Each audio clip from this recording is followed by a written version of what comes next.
Please আমার এমন সর্বনাশ করবেন না প্লিজ। কে শোনে কার কথা? রিয়াজকে ৮ জন মেয়ে বাথরুমে আটকে রেখে জামা কাপড় খুলছে। সহজ সরল একটি ছেলে, যে কোনো দিন কোনো মেয়ে কেন কোনো বাচ্চা মেয়ের সাথেও কথা বলতে ভয় করত। আজ ১ মাস হয়েছে সে কলেজে ভর্তি হয়েছে।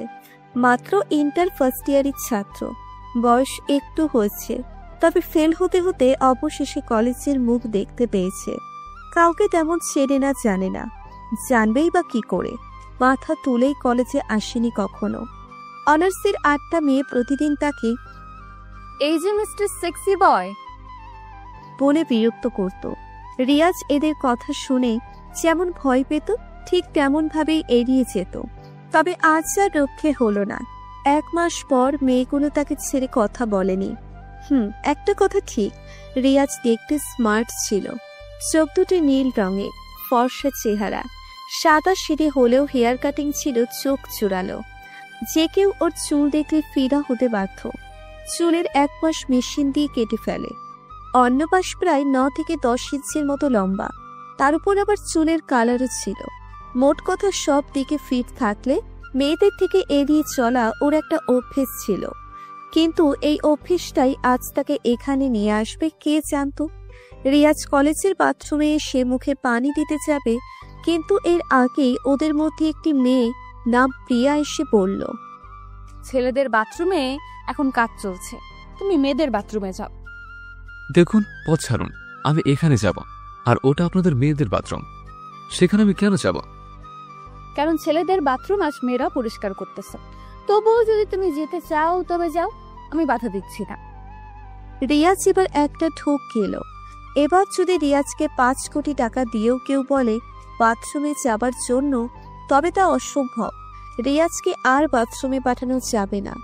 উপায় না পেয়ে রিয়াজ বলল, আচ্ছা, একটু উপকার করুন প্লিজ। জি বলো। আপনি দরজা একটু দাঁড়াবেন, আমি মেয়েদের বাথরুমে গিয়ে একটু করে আসবো। আপনি যদি একটু পাহারা দিতেন তবে খুব উপকার হতো। ঠিক আছে, তুমি যাও সেক্সি বয়, আমি এদিকে সামলাচ্ছি। রিয়াজের এমন ভাবে পেয়েছে যে মেয়েদের ওয়াশরুমে অবশেষে প্রবেশ করতেই হলো। এদিকে প্রিয়া বাকি ৭ জনকে ইশারায় ডাক দিল। ওরা হচ্ছে রিয়া, মায়া, জান্নাত, সুমাইয়া, তানিয়া, সামিয়া, পিঙ্কি। আর এদিকে তো প্রিয়া আছেই। প্রিয়ার ইশারায় সবাই উপস্থিত হতেই প্রিয়া সবার উদ্দেশ্যে বলল, তোরা বাথরুমে গিয়ে লুকিয়ে পড়, আমি আসছি। ঠিক আছে, তাড়াতাড়ি। ওরা ৭ জন বাথরুমে প্রবেশ করতেই প্রিয়া সেই কলেজের ক্লিনার, যে কলেজ পরিষ্কার করে, তাকে ডেকে পড়ল, ওই ওয়াশরুমের বাইরে তালা মেরে দাও, আমি যখন তোমাকে ফোন দেব তখন এসে তালা খুলবা। এর আগে কেউ যদি ওয়াশরুমে আসে তবে বলে দিও অনার্সের লিডার প্রিয়া ম্যাডাম ওয়াশরুমে তালা মেরে চাবি নিয়ে গেছে, ৩ ঘন্টা পর তালা খোলা হবে। ঠিক আছে ম্যাডাম, মুই হেইটাই করবানি। কিন্তু ম্যাডাম, আমার এইটা কন, আপনি এতক্ষণ এখানে কি করবেন? যা বলেছি সেটাই করো, এত প্রশ্ন করো কোন সাহসে তুমি? হ্যাঁ, ধমক শুনে ক্লিনার সানজিদা বেগম থমকে যায়। প্রিয়াকে এবং তার পুরো গ্যাংটাকে কলেজের সব মেয়েরাই ভয় পায়। হোস্টেলের সব মেয়ে প্রিয়ার গ্রুপকে ভয় পায়, তাই কেউ তার বিরুদ্ধে প্রিন্সিপালের কাছে কমপ্লেইনও করে না ভয়ে, কারণ এর শাস্তি কঠিন ভয়াবহ হতে পারে। এদিকে প্রিয়ার কথা মতো সানজিদা বেগম ওয়াশরুমে তালা মেরে দেয়। প্রিয়াও বাথরুমে প্রবেশ করে ফেলেছে তালা মারার আগে। এখন এই দরজা তখনই খুলবে যখন প্রিয়ার ফোন থেকে ক্লিনারের ফোনে ফোন যাবে। রিয়াজ প্রস্তাব শেষ করে যেই পিছু ঘুরেছে, এমন সময় মায়া একটা সিলভারের ঝাড়ুর আগা দিয়ে সজোরে আঘাত করে রিয়াজের মাথায়। সাথে সাথে জ্ঞান হারিয়ে ফেলে রিয়াজ। মায়া আবার সবার থেকে শক্তিশালী ছিল। ওর আঘাতে রিয়াজ শুধু অজ্ঞান হয়নি, মাথা ফেটে রক্তও বের হচ্ছিল। রিয়াজ সেখানেই পড়ে যাওয়ার পর সবাই মিলে তাকে ধরে ফ্লোরে নিয়ে আসে। এদিকে দরজা জানালা সবই বন্ধ, শুধু ওয়াশরুমের একটি সাদা লাইট জ্বলছিল। ১৭ মিনিট পর রিয়াজের জ্ঞান ফিরে আসে। চোখ মিলেই দেখে চারিদিক কেমন যেন ঝাপসা ঝাপসা। ওর নীল নীল চোখ দুটি অশ্রুজলে ভিজে চিকচিক করছে। ভালো করে তাকিয়ে দেখে ওর চারপাশ ঘিরে দাঁড়িয়ে আছে সেই ৮ জন মেয়ে। রিয়াজ লাফিয়ে উঠতে গিয়েও ব্যর্থ হয়। ওর হাত পা দড়ি দিয়ে বেঁধে রেখেছে, হাত পিছনে নিয়ে গিয়ে বাঁধার কারণে উঠতে পারছে না। এদিকে পা বেঁধে রেখেছে একটি লোহার সাথে, যা দেওয়ালের সাথে লাগানো আছে। রিয়াজ শোয়া থেকে উঠে দাঁড়াবার কোনো পথই খোলা নেই। ওর চিৎকারটাও দরজা অব্দি বিদ্যমান, এর বাহিরে যাবে না। উপায় খুঁজে না পেয়ে রিয়াজ তাদের বলল। প্লিজ আমার এমন সর্বনাশ করবেন না। শুনল না কেউ রিয়াজের আকুতি মিনতি। সুমাইয়া এসে একটা একটা করে রিয়াজের শার্টের বোতাম খুলে ফেলে। প্রিয়া রিয়াজের বেল্ট খোলার পর প্যান্ট হাঁটু অব্দি নামিয়ে ফেলে। এরপর পিঙ্কি রিয়াজের শর্ট প্যান্টের দিকে তাকায়। রিয়াজ কান্না করে ফেলেছে এবার, চোখ ভিজে প্রায় নদীর পানির মতো হয়ে গেছে। মাথা ফাটা দিয়ে এখনো ঝরঝর করে রক্ত পড়ছে রিয়াজের কপাল বেয়ে। ফর্সা কপালে রক্ত যেন জবা ফুলে পরিণত হয়েছে। রিয়াজের চিৎকার সহ্য করতে না পেরে প্রিয়া ওর ওড়নাটা রিয়াজের মুখে বেঁধে দেয়। এবার যেন রিয়াজ আরো বেশি হারিয়ে ফেলে তার শক্তি। মায়া এক টান দিয়ে রিয়াজের শর্ট প্যান্টটাও খুলে ফেলে। রিয়াজ ফ্লোরে কড়াকড়ি খেতে লাগলো এবার, কিন্তু উল্টো পাশ হতে পারছে না, কারণ ওর পা একটি লোহার সাথে বাঁধা। সবাই রিয়াজের লিঙ্গের দিকে তাকিয়ে আছে। রিয়াজের চোখ মুখ ফুলে সেই ফর্সা চেহারা লাল আকার ধারণ করেছে। এরপর ধীরে ধীরে সবার আগে প্রিয়া ওর জামা কাপড় খুলে ফেলে। দেহে ব্রা আর প্যান্টি রেখে রিয়াজের সামনে এদিক ওদিক করছে। এতে রিয়াজের অনিচ্ছাকৃতভাবে ওর লিঙ্গ উত্তেজিত হয়ে ওঠে। রিয়াজ না চাইতেও তার দেহটা যেন তার ইচ্ছের বিরুদ্ধে নড়ছে। রিয়াজের এমন অবস্থা দেখে বাকি 7 জন রিয়াজের শরীর ফ্লোরের সাথে ভালোভাবে চেপে ধরে। এবার রিয়াজ এদিক থেকে সেদিকে নড়াচড়াটাও বন্ধ হয়ে যায়, আর অবশিষ্ট থাকেনি কিছু। প্রিয়া ওর গায়ের বাকি জামা কাপড় ব্রা প্যান্টি খুলে রিয়াজের লিঙ্গের উপরে উঠে বসে। এরপর হামলা চালায় সে। এভাবে প্রায় 20 মিনিট রিয়াজের উপর হামলা চালায় প্রিয়া। প্রিয়ার পর এবার মায়া আসে। মায়ার জায়গায় প্রিয়া গিয়ে রিয়াজকে চেপে ধরে। মায়াও প্রিয়ার মতো করে রিয়াজকে একইভাবে হামলা চালাতে থাকে। এভাবে বাকি 6 জনও রিয়াজের উপর একইভাবে কাজ চালায়। রিয়াজ অস্থির হয়ে আর নড়াচড়াও করতে পারছে না। এখন আর রিয়াজকে চেপে ধরতে হচ্ছে না। ওরা একজনের পর একজন এসে রিয়াজের উপর হামলা চালাচ্ছে। রিয়াজের মুখ ফুলে প্রায় দম বন্ধ হয়ে যাচ্ছে। তারা দেখেও না দেখার ভান করে তাদের চাহিদা মেটাচ্ছে। রিয়াজের লিঙ্গ যখনই দুর্বল হয়ে পড়ে, তখনই আবার ওরা তাদের স্তন দেখিয়ে উত্তেজিত করে তোলে। একসময় রিয়াজ ধরপড় করতে শুরু করে। ওর এমন অবস্থা দেখে প্রিয়া মুখ খুলতে যাবে, তখনই পিঙ্কি বলে ওঠে, আরে দাঁড়া, আমি আর একবার করব, তারপর ছেড়ে দিস এই সেক্সি বয়কে। তুই না? ঠিক আছে, কর। বিশেষ দ্রষ্টব্য, গল্পে কিছু জায়গায় অশ্লীল শব্দ ব্যবহার হয়েছে। এই গল্প চটি গল্প না, একটা শিক্ষণীয় গল্প। হয়তো এই পর্ব একটু অশ্লীল হয়েছে। আশা করি নেক্সট পর্বতে ব্যাপারটা বুঝতে পারবেন। কেমন হচ্ছে জানাবেন। পিঙ্কি রিয়াজের উপর বসার 5 মিনিট পর রিয়াজ হঠাৎ নিস্তব হয়ে যায়। পিঙ্কি টের পেল রিয়াজের লিঙ্গ নিথর হয়ে গেছে। পিঙ্কি বুঝতে না পেরে রিয়াজের লিঙ্গ ধরে চমকে যায়। এ কি, লিঙ্গ এত ঠান্ডা কেন? পিঙ্কির কথা শুনে সবাই দেখতে আসে। বাকি 7 জন জামা কাপড় পরতে যাচ্ছিল। পিঙ্কির হয়ে গেলে ওরা চলে যেত, কিন্তু পিঙ্কির কথাটা শুনে সবাই অর্ধেক জামা পরেই আবার দেখতে আসে। সত্যিই তো ঠান্ডা হয়ে গেছে, খুব পুরো বরফের মতো। মায়া কিছুটা আঁচ করতে পেরেছে। এরপর রিয়াজের মুখের দিকে তাকিয়ে দেখে চোখ বন্ধ করে শুয়ে আছে। পুরো মুখ ফুলে লাল তো হয়েই আছে, তার উপর রক্ত আর ঘাম মিশ্রিত হয়ে মুখটা ফ্যাকাশে হয়ে আছে। জান্নাত রিয়াজের মুখ থেকে ওড়নাটা সরিয়ে গালে থাপ্পড় মারতে মারতে বলছে, এই শালা ওঠ, তোর কাজ শেষ। কিন্তু রিয়াজের সারা শব্দ না পেয়ে তানিয়া গেল এবার। তানিয়া সবার আগে রিয়াজের নাকে হাত দিয়ে দেখে নিঃশ্বাস বন্ধ। সাথে সাথে চমকে ওঠে তানিয়া। পিছনে ভয়ের চোখে তাকাতেই সবাই কিছুটা আঁচ করেছে। এরপর সামিয়া তাড়াহুড়ো করে রিয়াজের হাতের রগ ধরে দেখে রক্ত চলাচল বন্ধ। আরে, এ তো মরে গেছে। কথাটা শুনে পিঙ্কি চমকে যায়। পিঙ্কি এখনো রিয়াজের উপরেই বসে আছে। ভয়ে পিঙ্কি হোঁচট মোচড় খেয়ে নেমে পড়ে ফ্লোরে। এবার সবার মুখে ঘামে ভরে যায়। ওরা মেরেই ফেলেছে। এতটাও করতে চায়নি ওরা, কিন্তু মারা যাবে সেটাও ভাবেনি। নিষ্পাপ চেহারাটা পড়ে আছে ফ্লোরে। এদিকে ওরা 8 জন পড়েছে মহা বিপদে। উপায় না পেয়ে প্রিয়া পড়ল। এই সব তো মুছতেই সাথে আমাদেরকেও আটকিয়ে গেছে। চল লাশটাকে কোথাও পুঁতে ফেলি। কিন্তু বাহির করবে কিভাবে? দাঁড়া, আমি ব্যবস্থা করতেছি। প্রিয়া ক্লিনারকে কল করে বলল, শুনুন, একটা ময়লার বস্তা এনে আমাকে ফোন দিন। বস্তাটা বাথরুমে দরজার সামনে রেখেই ফোন দিবেন, মনে থাকে জানো। বিশেষ দ্রষ্টব্য, গল্প পড়ে কেউ কেটে পড়বেন না। আপনাদের মতামত আমাকে উৎসাহ দেয় পরবর্তী পর্ব দেওয়ার। আর সবসময় কিছু গঠনমূলক কথা লিখে কমেন্ট করলে খুশি হব। প্রিয়ার কথা মতো সানসিদা বেগম বস্তা এনে দরজার সামনে রাখে। এরপর তালা খুলে সানসিদা চলে যায়। প্রিয়া বস্তাটা ভিতরে নিয়ে গিয়ে বাহির থেকে দরজা বন্ধ করে দেয়। বাকিরা রিয়াজের লাশ বস্তায় রেখে উপরে ময়লা দিয়ে ভরে দেয়। এরপর ক্লিনারকে বলে বস্তাটা গেটের সামনে নিয়ে আসে সানসিদা বেগম। সবাই মিলে ধরাধরি করে বস্তাটা মায়ার গাড়িতে তোলে।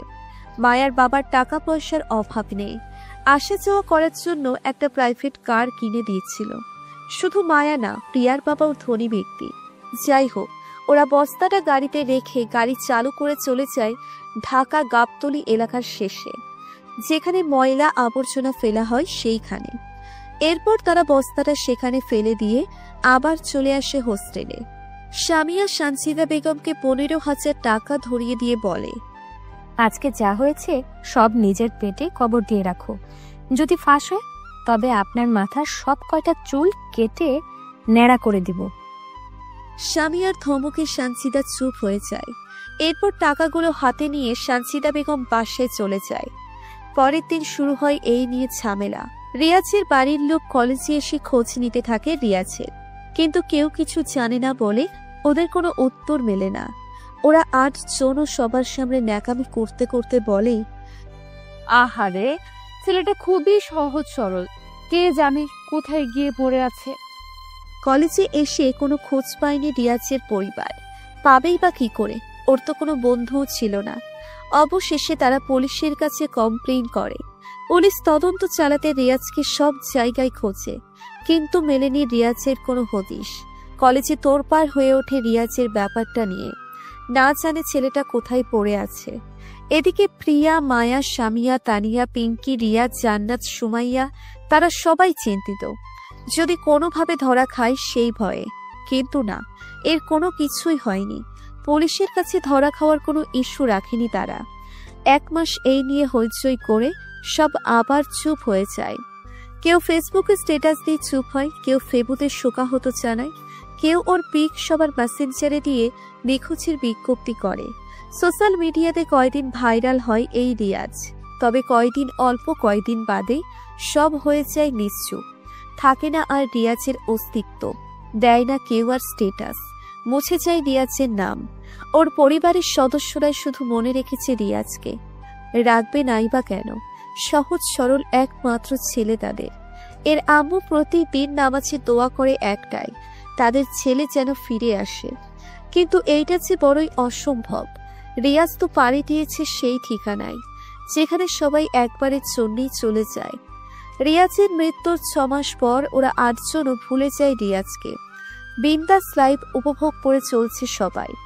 হঠাৎ একদিন তানিয়ার বাসা থেকে ফোন আসে, ওর আম্মু নাকি খুবই অসুস্থ, খুব শীঘ্রই যেতে বলেছে। তানিয়া গ্রামের বাড়ি যাওয়ার জন্য প্রস্তুত। বাকি 7 জনকে বিদায় দিয়ে রওনা হয় বাড়ির উদ্দেশ্যে।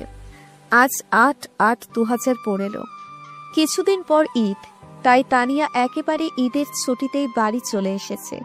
বাড়িতে আসতেই সবাই তানিয়াকে জড়িয়ে ধরে মাথায় চড়াচ্ছে।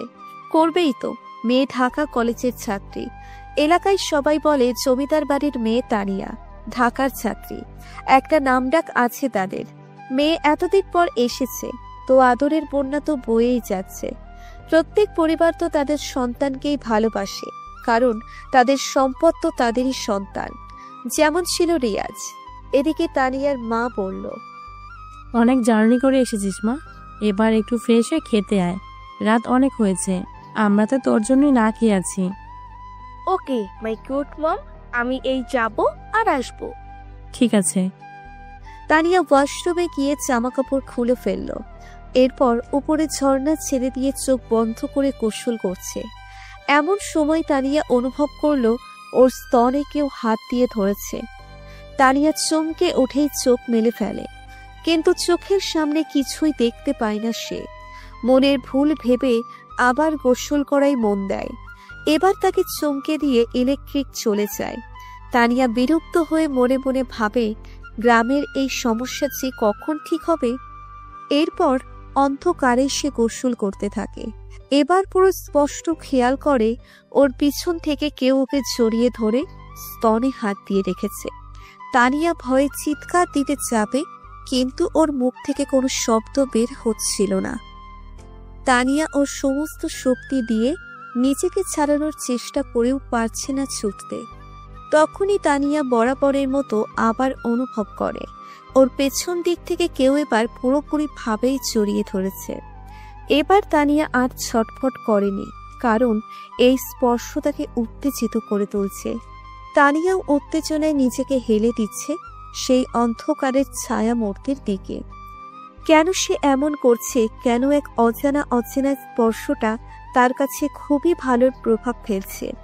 এর উত্তর তানিয়ার কাছে নেই। এমন সময়েই তানিয়া বুঝতে পারে ওর পেছন দিক থেকে কোনো দণ্ডজাতীয় কিছু প্রবেশ করতে যাচ্ছে, কিন্তু তানিয়া এখনো উত্তেজনায় থরথর করে কাঁপছে।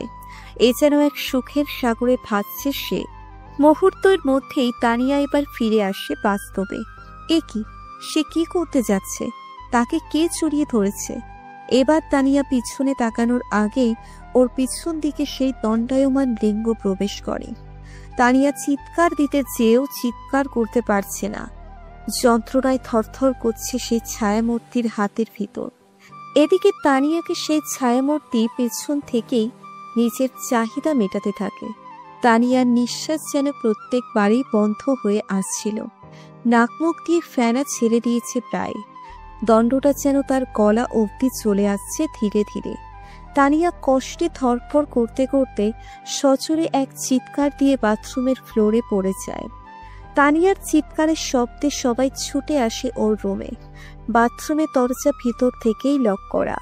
এদিকে তানিয়াও গোসল করতে গেছে। দরজা ভাঙবে নাকি ভাঙবে না সেটা নিয়েই সবাই চিন্তিত হয়ে ওঠে।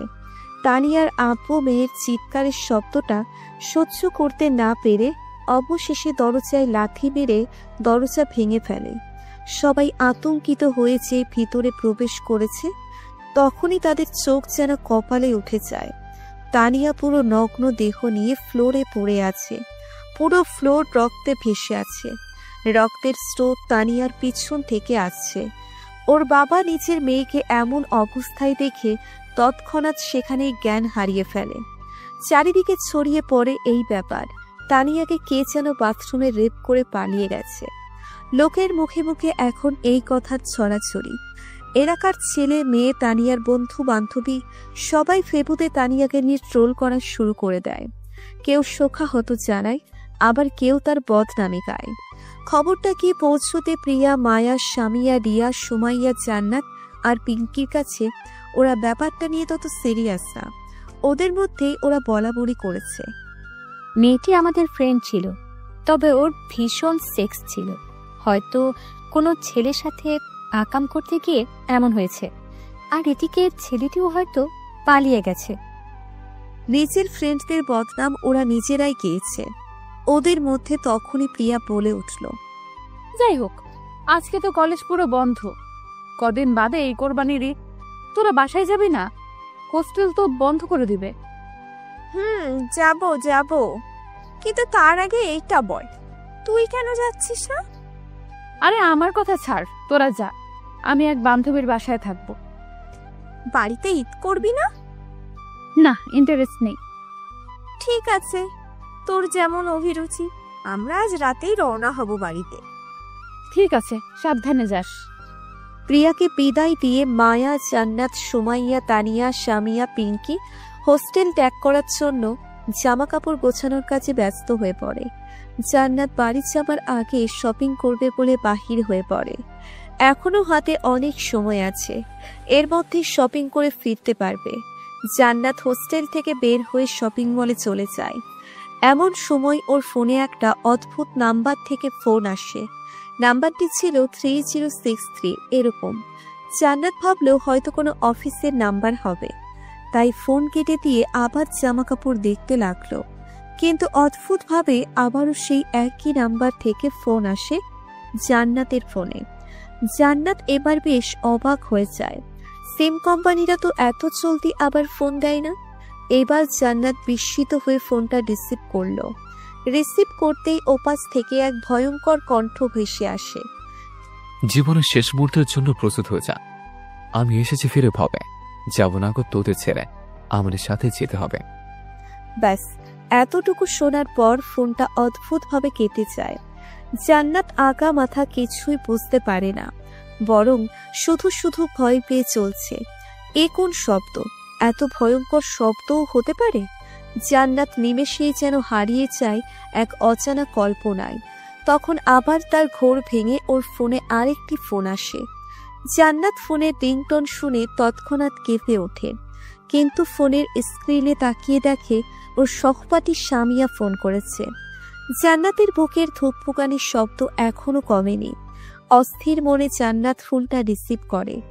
এরপর সামিয়া ফোনের ওপাশ থেকে বলল, কিরে, সে কখন হোস্টেল থেকে বের হয়েছিস? রুমে আসবি না নাকি? কিছুক্ষণ পর তো বাস ছেড়ে দেওয়ার সময় হবে, তাড়াতাড়ি আয়। প্রাইভেটের কি হয়েছে? প্রাইভেটে করে যাব না ভাবছি, বাসে করে এনজয় করতে করতে যাব। ঠিক আছে, তোদের যা মনে হয়। এই শোন, তোর গলার আওয়াজ এত অস্থির শোনাচ্ছে কেন? কিছু হয়েছে? না, কি হবে? এই সত্যি করে বলতো, কি হয়েছে? দোস্ত, একটা অদ্ভুত নাম্বার থেকে ফোন এসেছে। 3063 এরকম নাম্বার। রিসিভ করতে উপাস থেকে অদ্ভুত কিছু কথা শুনিয়ে ফোন কেটে দিয়েছে। আমার খুব ভয় করছে রে। ধ্যাত, হতে পারে কেউ মজা করছে। তা কি বলেছিল? বললো আমার নাকি শেষ মুহূর্ত চলে এসেছে, আমাদের নাকি তার সাথে যেতে হবে। হয়তো কলেজের কোনো ছেলে মজা করেছে, এত ভাবার কি আছে? কলেজের কে কি বলবে? আজব, সবাই তো এমনিতেই আমাদের ভয় করে, এমন সাহস হবে কি করে কারো? তাও ঠিক। আচ্ছা তুই ভাবিস না, রুমে আয়, পরে দেখছি ব্যাপারটা। এই বলে সামিয়া ফোন কেটে দেয়। জান্নাত শপিং করে বের হয়ে পড়ে।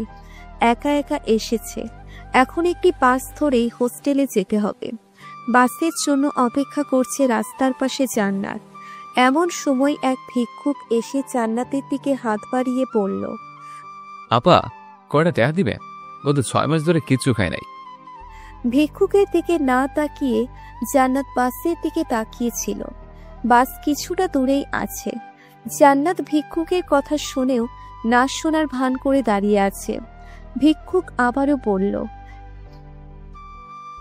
এবার জান্নাত বিরক্ত হয়ে যেই নিচের ব্যাগে হাত দিতে যাবে, তখনই খেয়াল করলো এই শব্দটা তার খুব চেনা। জান্নাত চোখ নড়বড় করে যেই মাথা তুলে তাকিয়েছে, দেখতে পেল ওর সামনে কেউ নেই। জান্নাত এবার আরো বেশি আতঙ্কিত হয়ে যায়। সে তো খেয়ালই করেনি লোকটি 6 মাস ধরে না খেয়েছিল বলেছে। এইটা কিভাবে সম্ভব? জান্নাত যেন এক অবাস্তবতার মধ্যে বসবাস করছে।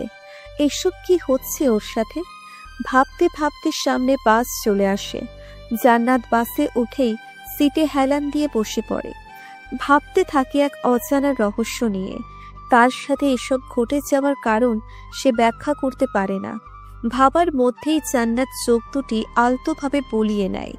তখন জান্নাত স্পষ্ট বুঝতে পারছে ওর কোমরে কারো হাতের স্পর্শ লাগছে। জান্নাত এই ছোঁয়ায় বিরক্ত না, বরং শান্তি অনুভব করতে থাকে। কেন সে এই স্পর্শকে চাইছে সেটা তার নিজেরই অজানা। এবার হাতটি জান্নাতের কোমর থেকে ধীরে ধীরে উপরের দিকে উঠতে লাগলো। জান্নাত এবার একটু অস্বস্তি বোধ করে। হঠাৎ ওর ঘোর ভেঙে যায়। সিট থেকে এক ঝাঁকুনি দিয়ে উঠেই জান্নাত চারপাশ দেখতে থাকে। এ কি, ওর পাশের সিটে কেউ নেই। তাহলে ওর কোমরে এতক্ষণ হাত দিয়েছিল কে? জান্নাত ব্যাপারটা আর মেনে নিতে পারছে না। অস্বাভাবিক ঘটনা একটার পর একটা কেন ঘটে যাচ্ছে। জান্নাত এসবের ভিতরে কল্পনা করতে করতে তার হোস্টেলের সামনে চলে আসে। এরপর তাড়াতাড়ি বাস থেকে নেমে সোজা রুমে চলে আসে। এসেই সামিয়াকে বলল, দোস্ত, আমার সাথে কিছু হতে যাচ্ছে, প্লিজ আমাকে রক্ষা কর। কেন, আবার কি হলো? এরপর জান্নাত সামিয়াকে বাসের সব ঘটনা খুলে বলে। সামিয়া জান্নাতের কথা শুনে সিরিয়াস না, বরং উচ্চস্বরে হাসতে লাগলো আর এসব মন গড়ানো কথা না বলতে নিশ্চিত করে। জান্নাত বিরক্ত হয়ে সামিয়াকে বলল, তুই হাসছিস? আজব, সত্যিই আমি অনুভব করছি। এই যে এখানে হাত দিচ্ছে, আরে এ কি? এই যে দেখ দেখ, হাতের ছাপ এখনো আমার কোমরে আছে, লাল হয়ে গেছে সব। সত্যি তো, তোর কোমরে তো সত্যিকারও হাতের ছাপ আছে। এবার বিশ্বাস করেছিস তো? আমি বলেছিলাম না? ঠিক আছে, শোন, আমি ব্যাপারটা দেখছি। আমাদের বাড়ির পাশে এক হুজুর আছে, ওনার সাথে কথা বলে দেখব। আর সেই অদ্ভুত নাম্বারটা দে তো। এই নে, 3063, এইটা। সামিয়া নাম্বারটি নিয়ে ওর এক ফ্রেন্ডকে কল দিয়ে বলল এইটা কেমন নাম্বার জানানোর জন্য। সামিয়ার ফ্রেন্ড সিম কোম্পানিতে চাকরি করে, তাই ওরা আশাবাদী যে নাম্বারটার কোনো হদিস তারা পাবেই। কিন্তু সামিয়ার ফ্রেন্ড জানালো যে এমন কোনো নাম্বার নেই, এবং কি কোনো অফিস বা হ্যাকারদেরও না। সোজা কথা, এই নাম্বারের কোনো অস্তিত্বই নেই। এমন নিউজ শুনে ওরা দুজনেই অবাক হয়ে যায়। এইটা কেমন নাম্বার তাহলে, যার কোনো অস্তিত্বই নেই? সামিয়া জান্নাতকে বলল, আচ্ছা শোন, এই ব্যাপারে কাউকে কিছু বলিস না, নয়তো সবাই পাগল ভাববে আমাদের। গ্রামে গিয়ে হুজুরের সাথে আলাপ করে নি, তারপর দেখি হুজুর কি বলে। ঠিক আছে। ওরা নিজেদের ভিতরেই ব্যাপারটা লুকিয়ে রেখেছে, যদিও কাউকে বললেও কেউ বিশ্বাস করবে না। এদিকে প্রায় রাত ঘনিয়ে এসেছে।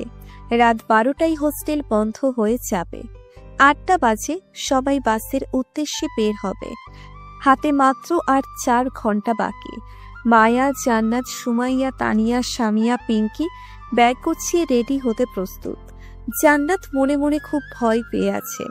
ব্যাগ গুছাচ্ছে হাত দিয়ে, কিন্তু ওর হাত যেন কাজে সায় দিচ্ছে না, বারবার কেঁপে উঠছে। জান্নাত না পারছে কাউকে কিছু বলতে, আর না পারছে কিছু করতে। সামিয়ার উপরেই একমাত্র ভরসা তার। ব্যাগ গোছানোর মাঝ পথে ফের জান্নাতের ফোনের রিংটোন বেজে ওঠে। ফোনের টোন শুনেই জান্নাত বেশ ভয় পেয়ে ফুঁপিয়ে ওঠে। এই রিংটোনটাই যেন ওর ভয়ের আরেকটি কারণ। জান্নাতের ফোনের স্ক্রিনে তাকিয়ে দেখলো ওর মা ফোন দিয়েছে। তখনই জান্নাত সবার উদ্দেশ্যে বলে উঠল, তোরা ব্যাগ গোছা, আমি একটু আম্মুর সাথে কথা বলে আসি। ঠিক আছে, যা। জান্নাত সাইডে এসে ফোন রিসিভ করে। হ্যালো আম্মি, কেমন আছো? জান্নাত ফোনটা কেটে মাথা তুলতেই দেখে কথা বলতে বলতে কখন যেন হোস্টেলের 3য় তলাতে 5ম তলায় চলে এসেছে। বুঝতেই পারেনি কখন সে এখানে এসেছে। জান্নাত হতভম্ব হয়ে আবার 5 তলা থেকে সিঁড়ি বেয়ে নিচে চলে আসার জন্য প্রস্তুত হয়। এমন সময় আবার জান্নাতের ফোনের রিং বেজে ওঠে। এবার ফোনের রিংটোনের শব্দে তেমন না চমকালেও নাম্বারের দিকে তাকিয়ে বেশি চমকে যায় জান্নাত। এইটা সেই নাম্বার, যে নাম্বারটা মাত্র 30 সেকেন্ডে তার জীবন বদলে দিয়েছিল, সেই 3063 নাম্বারটা। জান্নাত এবার ফোন ধরবে না ভেবে পুরো প্রস্তুত হয়ে নেয়। উল্টে কলটা কেটে দিয়ে জান্নাত ফোনটা হাতের মুঠোয় রেখে কচলাতে থাকে। এরপর তাড়াহুড়ো করে নিচের দিকে নামতে যাবে, তখনই ওর ফোনের ভিতর থেকে সেই ভয়ঙ্কর কণ্ঠ ভেসে আসে। জান্নাত অবাক চোখে ফোনের দিকে তাকিয়ে থাকে। ফোন রিসিভ না করেও কিভাবে ফোন রিসিভ হলো এইটাই ভাবছে সে। আবার সে ভয়ঙ্কর কণ্ঠটা বলতে লাগলো, কোথায় যাবি তুই এই জায়গা ছেড়ে, যে জায়গায় তোরা নিয়ে ছেড়ে এক নিষ্পাপ জীবন কেড়ে? এই কথাটা বলার পর আবার অটোমেটিক ফোন কেটে যায়। জান্নাত এবার আরো বেশি হতভম্ব হয়ে পড়ে। তারা এখানে কার প্রাণ নিয়েছিল? সেই সহজ সরল ছেলে রিয়াজ না তো? জান্নাত প্রচুর ভয় পেয়ে ফোনের মধ্যে সামিয়াকে মেসেজ করে বলে দিয়েছে সে ভয়ঙ্কর কণ্ঠের কথাটা, কারণ ওর মনে হচ্ছিল এই 5 তলা থেকে সে নিচে নামতে পারবে না। জান্নাত এবার হোশ হারিয়ে নিচে ছুটতে যাবে, তখনই দেখতে পায় একটা ছোট্ট মেয়ে 4র্থ তলার মাঝ সিঁড়িতে দাঁড়িয়ে আছে। জান্নাত বুঝতে পারছে না এই ছোট মেয়েটি আবার কে। হোস্টেল বন্ধ হয়ে যাবে, সবাই যার যার গ্রামের বাড়ি চলে যায়, তাহলে এই মেয়েটি আসলো কোথা থেকে? জান্নাত ধীরে ধীরে সেই মেয়েটির সামনে গিয়ে দাঁড়ায়। মেয়েটির মুখের উপর ওর চুলগুলো এলোমেলোভাবে ছড়িয়ে আছে। জান্নাত মেয়েটিকে কিছু জিজ্ঞেস করার জন্য মুখ খুলবে, তার আগে সেই মেয়েটি এক হিংস্র চেহারা ধারণ করে জান্নাতের উপর ঝাঁপিয়ে পড়ে। জান্নাত ভয়ে চিৎকার করতে থাকে। এই মেয়েটি শুধু শুধু কেন ওর উপর ঝাঁপিয়ে পড়ল? জান্নাত কিছু বোঝার আগেই ওর শরীর থেকে সমস্ত জামাকাপড় আঁচড়ে ছিঁড়ে খুলে ফেলে। জান্নাতের চিৎকার যেন ওর মুখ অবধি সীমাবদ্ধ হয়ে আছে, অন্য কেউ শুনতেই পারছে না। কিছু সময় পর মেয়েটি হঠাৎ করে জান্নাতের উপর থেকে সরে কোথায় যেন পালিয়ে যায়। জান্নাতের এবারের চিৎকার সবার কান অবধি যায়। ছেলে হোস্টেল থেকেও প্রায় 40-50 জন ছেলে মেয়ে হোস্টেলের দিকে এগিয়ে আসে। মেয়ে হোস্টেলেরও 20-25 জন মেয়ে 4র্থ তলায় ছুটে আসছে। জান্নাত ফ্লোর থেকে উঠে ছুটে যায় নিচের দিকে। এতক্ষণে সকল ছেলে মেয়ে হোস্টেলে এসে হাজির হয়। জান্নাতের নগ্ন দেহ, গায়ে একটি সুতোও নেই, সবার চোখের সামনে দৌড়ে যাচ্ছে। শরীরের প্রতিটি স্থানে ক্ষতবিক্ষত নখের আঁচড়। জান্নাত সেই নগ্ন দেহ নিয়ে কাঁদতে কাঁদতে নিচের রুমের দিকে ছুটে চলছে। সব ছেলে মেয়ে জান্নাতের শরীরের দিকে তাকিয়ে আছে। সবার মাঝখান দিয়েই জান্নাত ছুটে চলছে, আর মনে মনে একটাই ভাবনা আঘাত করছে তাকে, কে তাকে এভাবে অ্যাটাক করলো? রহস্য ভেদ করে জানতে পারবে কি সবাই? কে ছিল জান্নাতের সেই হামলাকারী? রিয়াজের আত্মা সেটা? এই সেটা কে? জানতে হলে আপনার মতামত কমেন্ট বক্সে জানাবেন।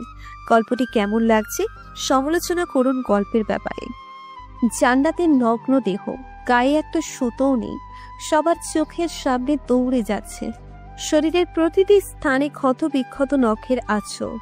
জান্নাত সেই নগ্ন দেহ নিয়ে কাঁদতে কাঁদতে নিচে রুমের দিকে ছুটে যাচ্ছে। সব ছেলে মেয়ে জান্নাতের শরীরের দিকে তাকিয়ে আছে। সবার মাঝখান দিয়ে জান্নাত ছুটে চলছে, আর মনে মনে একটাই ভাবনা আঘাত করছে তাকে, কে তাকে এভাবে অ্যাটাক করলো? রিয়াজের আত্মা না তো? চারপাশে যে এতজন ছেলে মেয়ে ওর দিকে তাকিয়ে আছে, সেই দিকে জান্নাতের খেয়ালই নেই। যেন এক অজানা রহস্যের ভিতরে ঢুকে আছে জান্নাত। নগ্ন দেহটা নিয়ে দৌড়ে দৌড়ে অবশেষে জান্নাত তার রুমের ভিতর ঢুকে দরজা ভিতর থেকে বন্ধ করে দিল। সবাই দৌড়ে এসে ওর দরজার বাহির থেকে ধাক্কাতে থাকে, কিন্তু জান্নাতের কোনো সারা শব্দ বাহির হচ্ছিল না। অনেকটাই ভয় পেয়ে যায় সবাই, আবার অনেক টেনশনে পড়ে যায় সবাই। সবার মনে একটাই প্রশ্ন, এই নগ্ন দেহ নিয়ে কেন সবার সামনে পালিয়ে এসেছে জান্নাত? কোথা থেকে এসেছে? কি জন্য এসেছে? কি হয়েছিল তার সাথে? কেউ বুঝতে না পারলেও সামিয়া কিছুটা আঁচ করতে পেরেছে, কারণ সামিয়া সেই ব্যক্তি যাকে মৃত্যুর আগে জান্নাত শেষ SMS করেছিল, এবং জান্নাতের সাথে অস্বাভাবিকভাবে ঘটে যাওয়া সবগুলো ঘটনাও শেয়ার করেছিল সামিয়ার কাছে। সবাই দরজার বাহির থেকে এখন জোরে পেটাচ্ছে, যেন পুরো হোস্টেলের মধ্যে শুধু সেই দরজার আওয়াজটাই এদিক সেদিক ধাক্কা খেয়ে বেড়াচ্ছে। অবশেষে সবাই কিছু বুঝে উঠতে না পেরে জান্নাতের রুমের দরজা লাঠি দিয়ে ভেঙে ফেলে। সবাই রুমের ভিতরে প্রবেশ করতেই আতঙ্ক হয়ে যায়। জান্নাতকে এই অবস্থায় তারা সেখানে আবিষ্কার করবে, সেটা কারোরই কল্পনার মধ্যে ছিল না। জান্নাত তার সেই নগ্ন দেহ নিয়ে ফ্লোরের মধ্যে পড়ে আছে। জান্নাতের বুক রক্তে ভেসে আছে, যেন কেউ একটা ছুরি নিয়ে তার 2 স্তনের মধ্যে অসংখ্যভাবে আঘাত করেছে।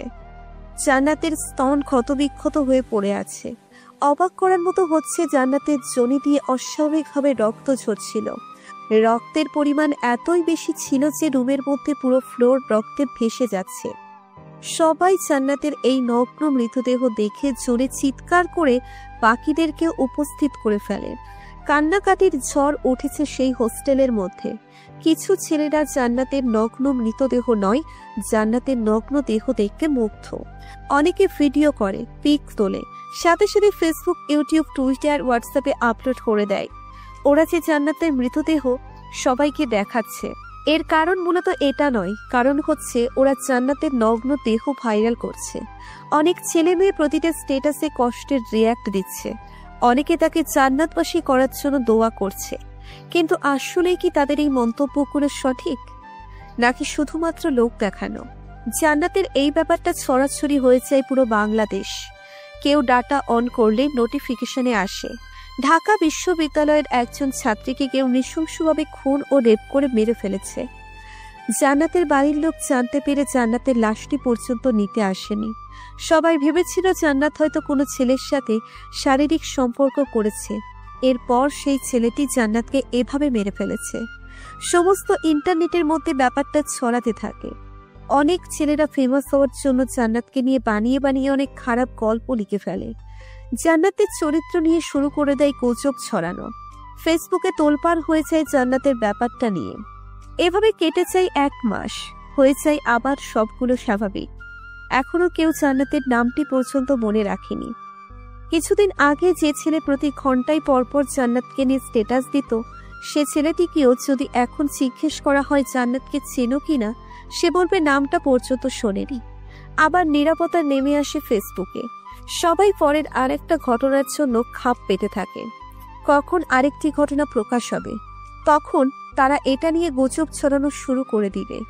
কখন তারা একটা কাহিনীকে আরেকটা কাহিনী বানিয়ে নিজেদেরকে ফেমাস করে তুলবে, সেই প্রতীক্ষায় বসে থাকে। 1 মাস পর মায়ার ফোনের মধ্যে একটা কল আসে। ফোনের স্ক্রিনে তাকিয়ে দেখে কল দিয়েছিল সামিয়া।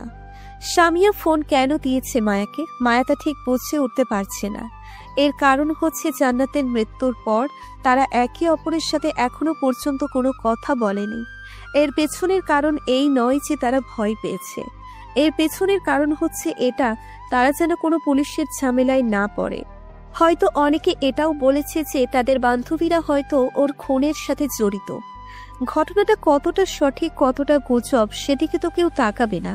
সবার সামনে কোনো তদন্ত আসলেই সেটা নিয়ে মাথা ঘামানো শুরু করে আমাদের যুগের মানুষ। এই ভয়ে সব বান্ধবীরা নিজে থেকে আলাদা হয়ে যায়।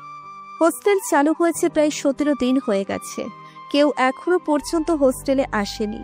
নিজেদের মন মানসিকতা শক্ত করার পর হোস্টেলে আসবে বলে জানিয়েছে সবাইকে। এই সময়টা চলাকালীন এর মধ্যে মায়া অবাক হলো সামিয়ার ফোন পেয়ে। 1 মাস কোনো যোগাযোগ নেই।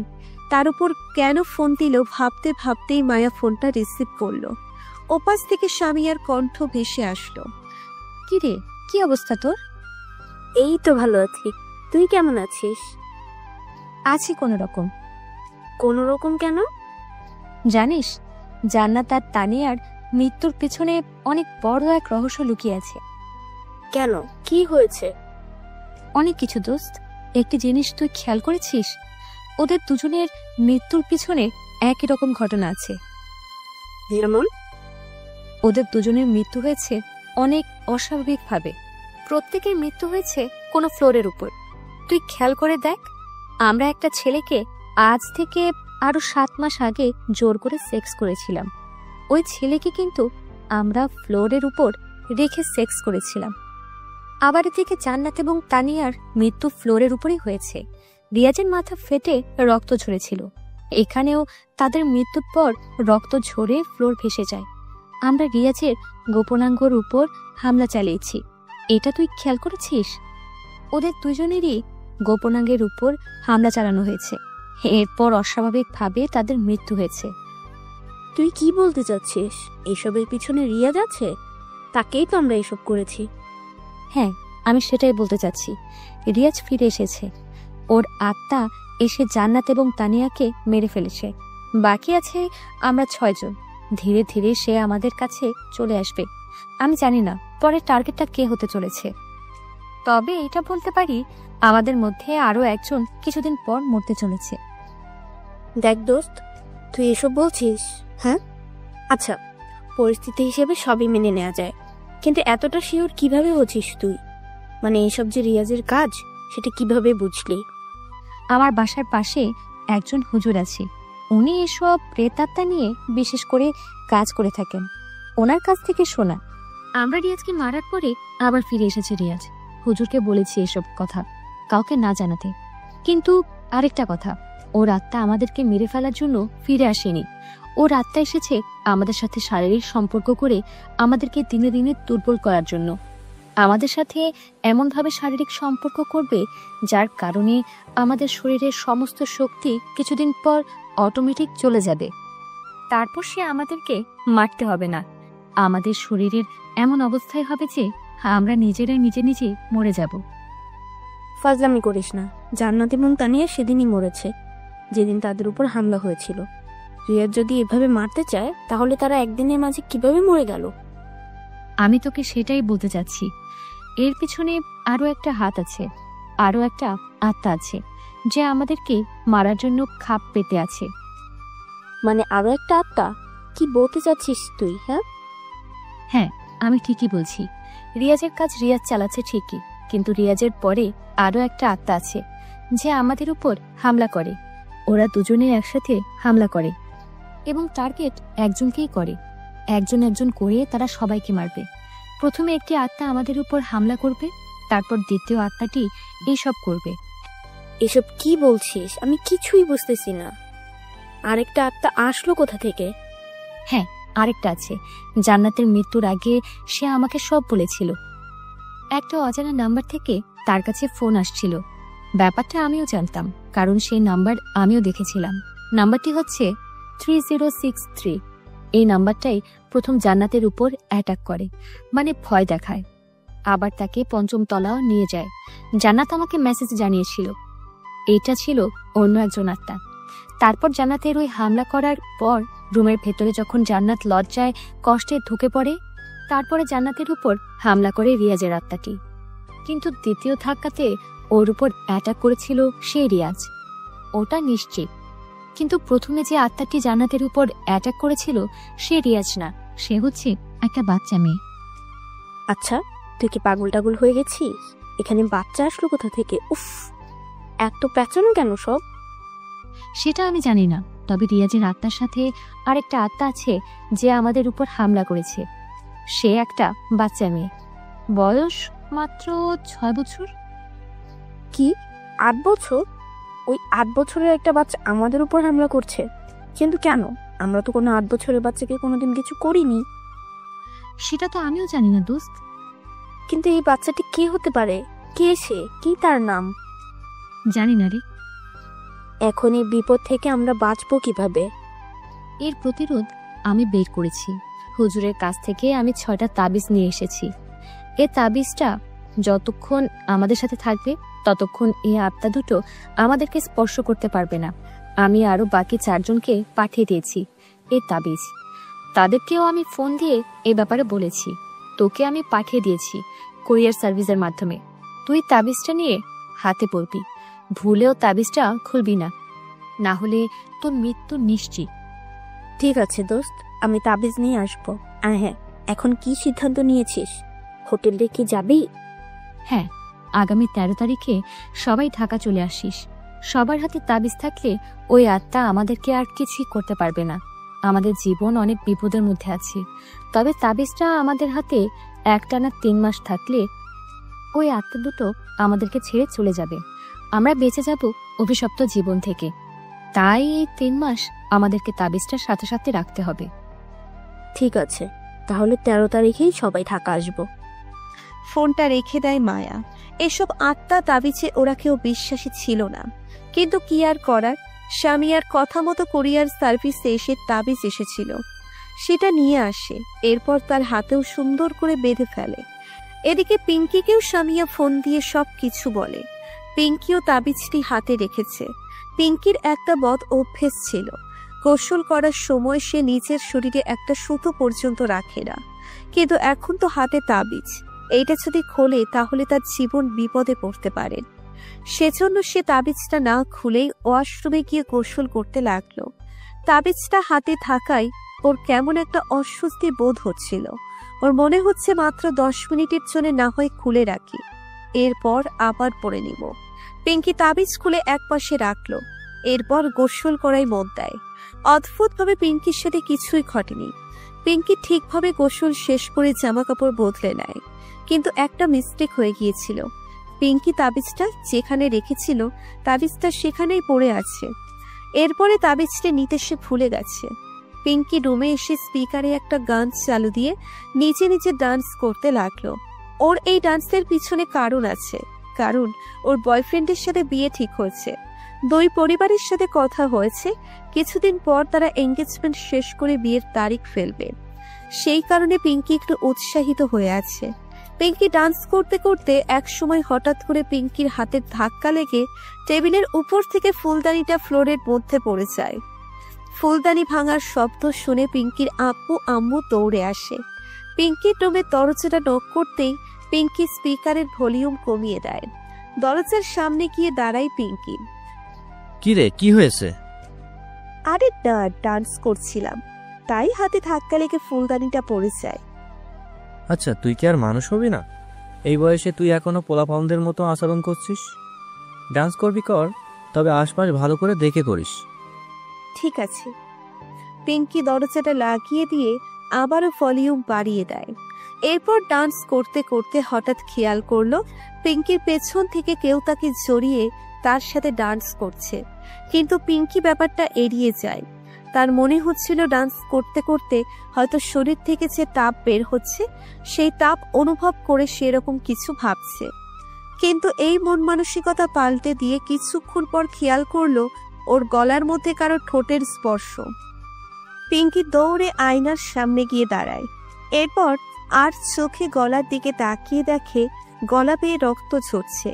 পিঙ্কি ব্যাপারটা দেখে চমকে যায়। এরপর হাতের দিকে তাকিয়ে দেখে হাতে তাবিজ নেই। ভুলে গেছে তাবিজটা সে বাথরুমে রেখে এসেছে। ভয়ে পিঙ্কি দৌড়ে বাথরুমের দিকে যাবে, তখনই পিঙ্কি হোঁচট খায়, যেন কেউ তাকে ধাক্কা দিয়েছে।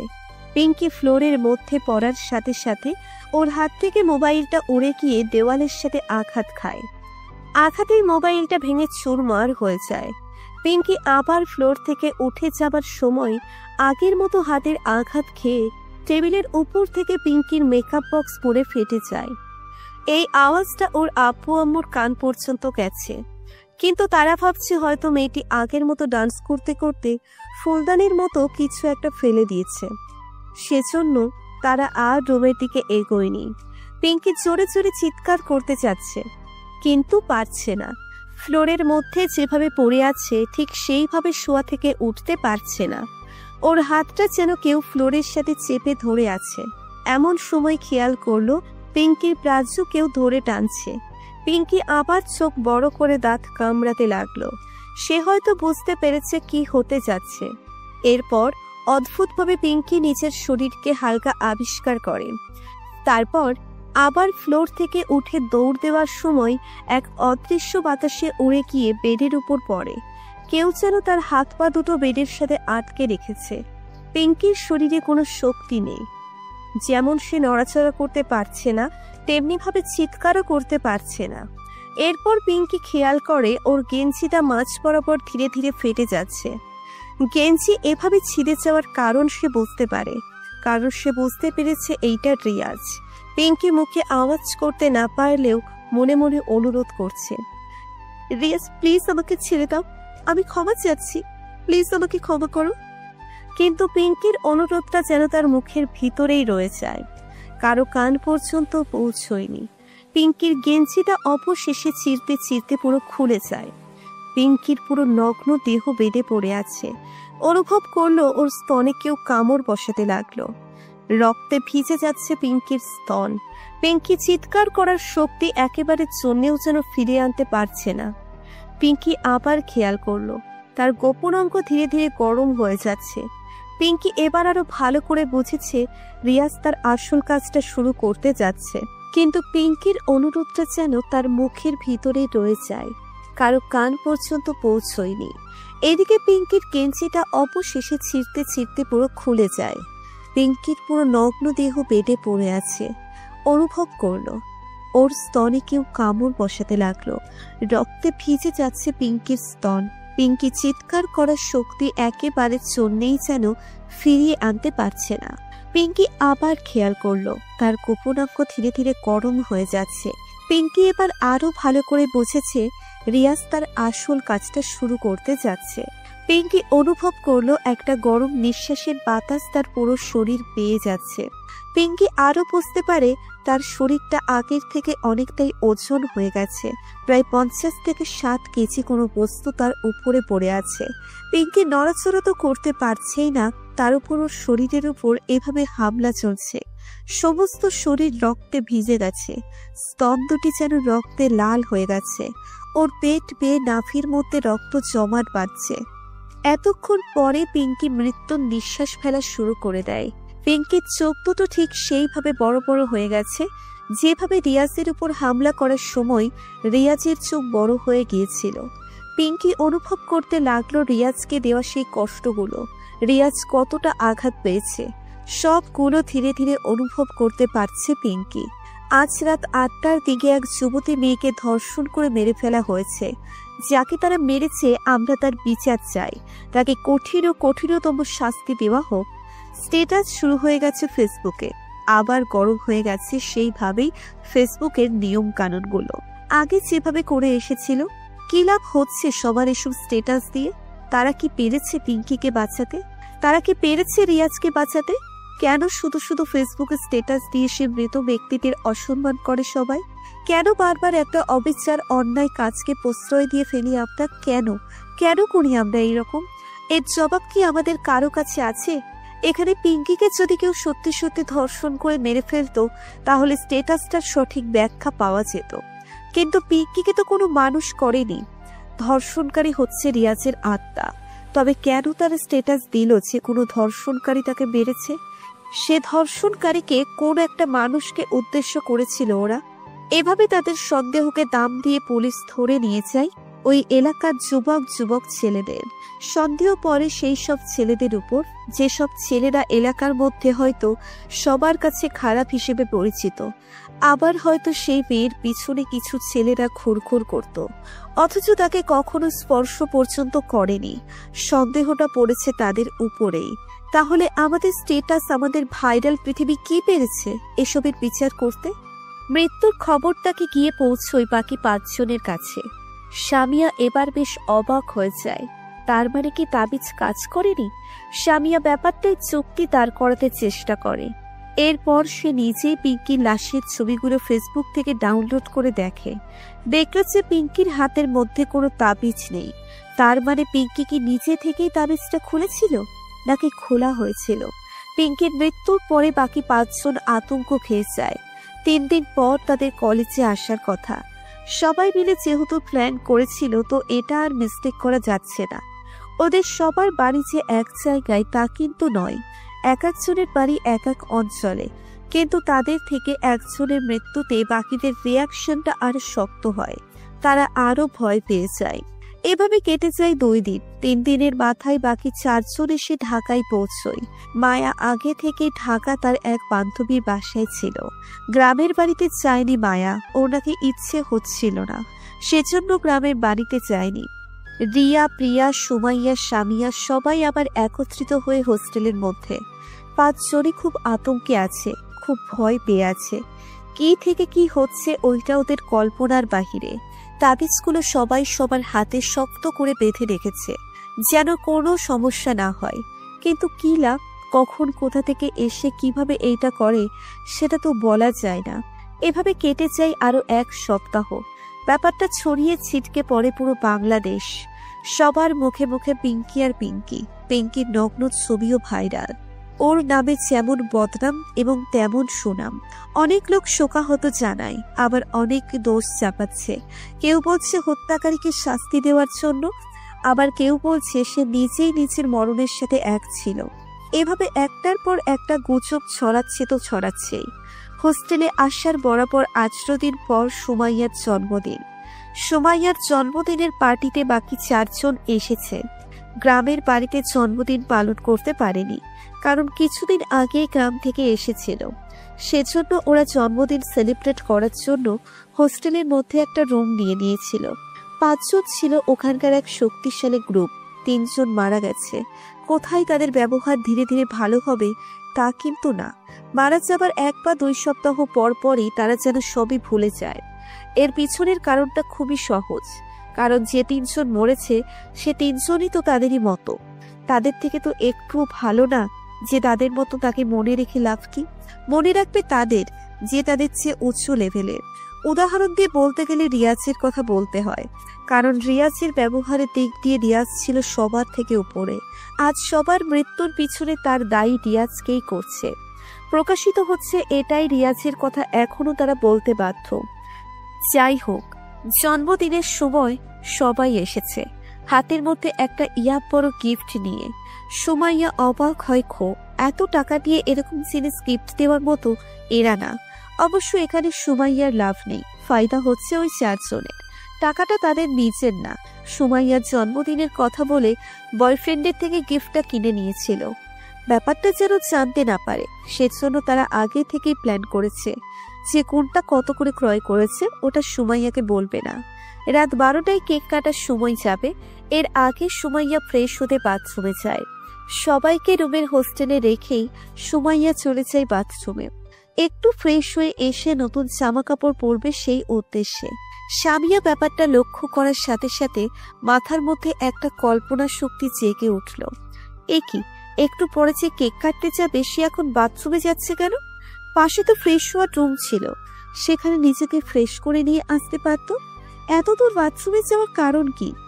এইটা কি সে নিজেই গেছে নাকি তাকে নেওয়া হয়েছে? সামাইয়ার চিন্তার মধ্যে হঠাৎ এক চিৎকারের আওয়াজ শুনতে পায় সবাই। এতই জোরে আওয়াজটা ছিল যে সবার কানের পর্দাটা যেন প্রায় ফেটেই গেছে। ভয় পেয়ে সবাই ভয় রুম থেকে দৌড়ে বাহিরে এসে দাঁড়ায়। গিয়ে দেখে বাথরুমের নিচ দিয়ে রক্ত বের হচ্ছে।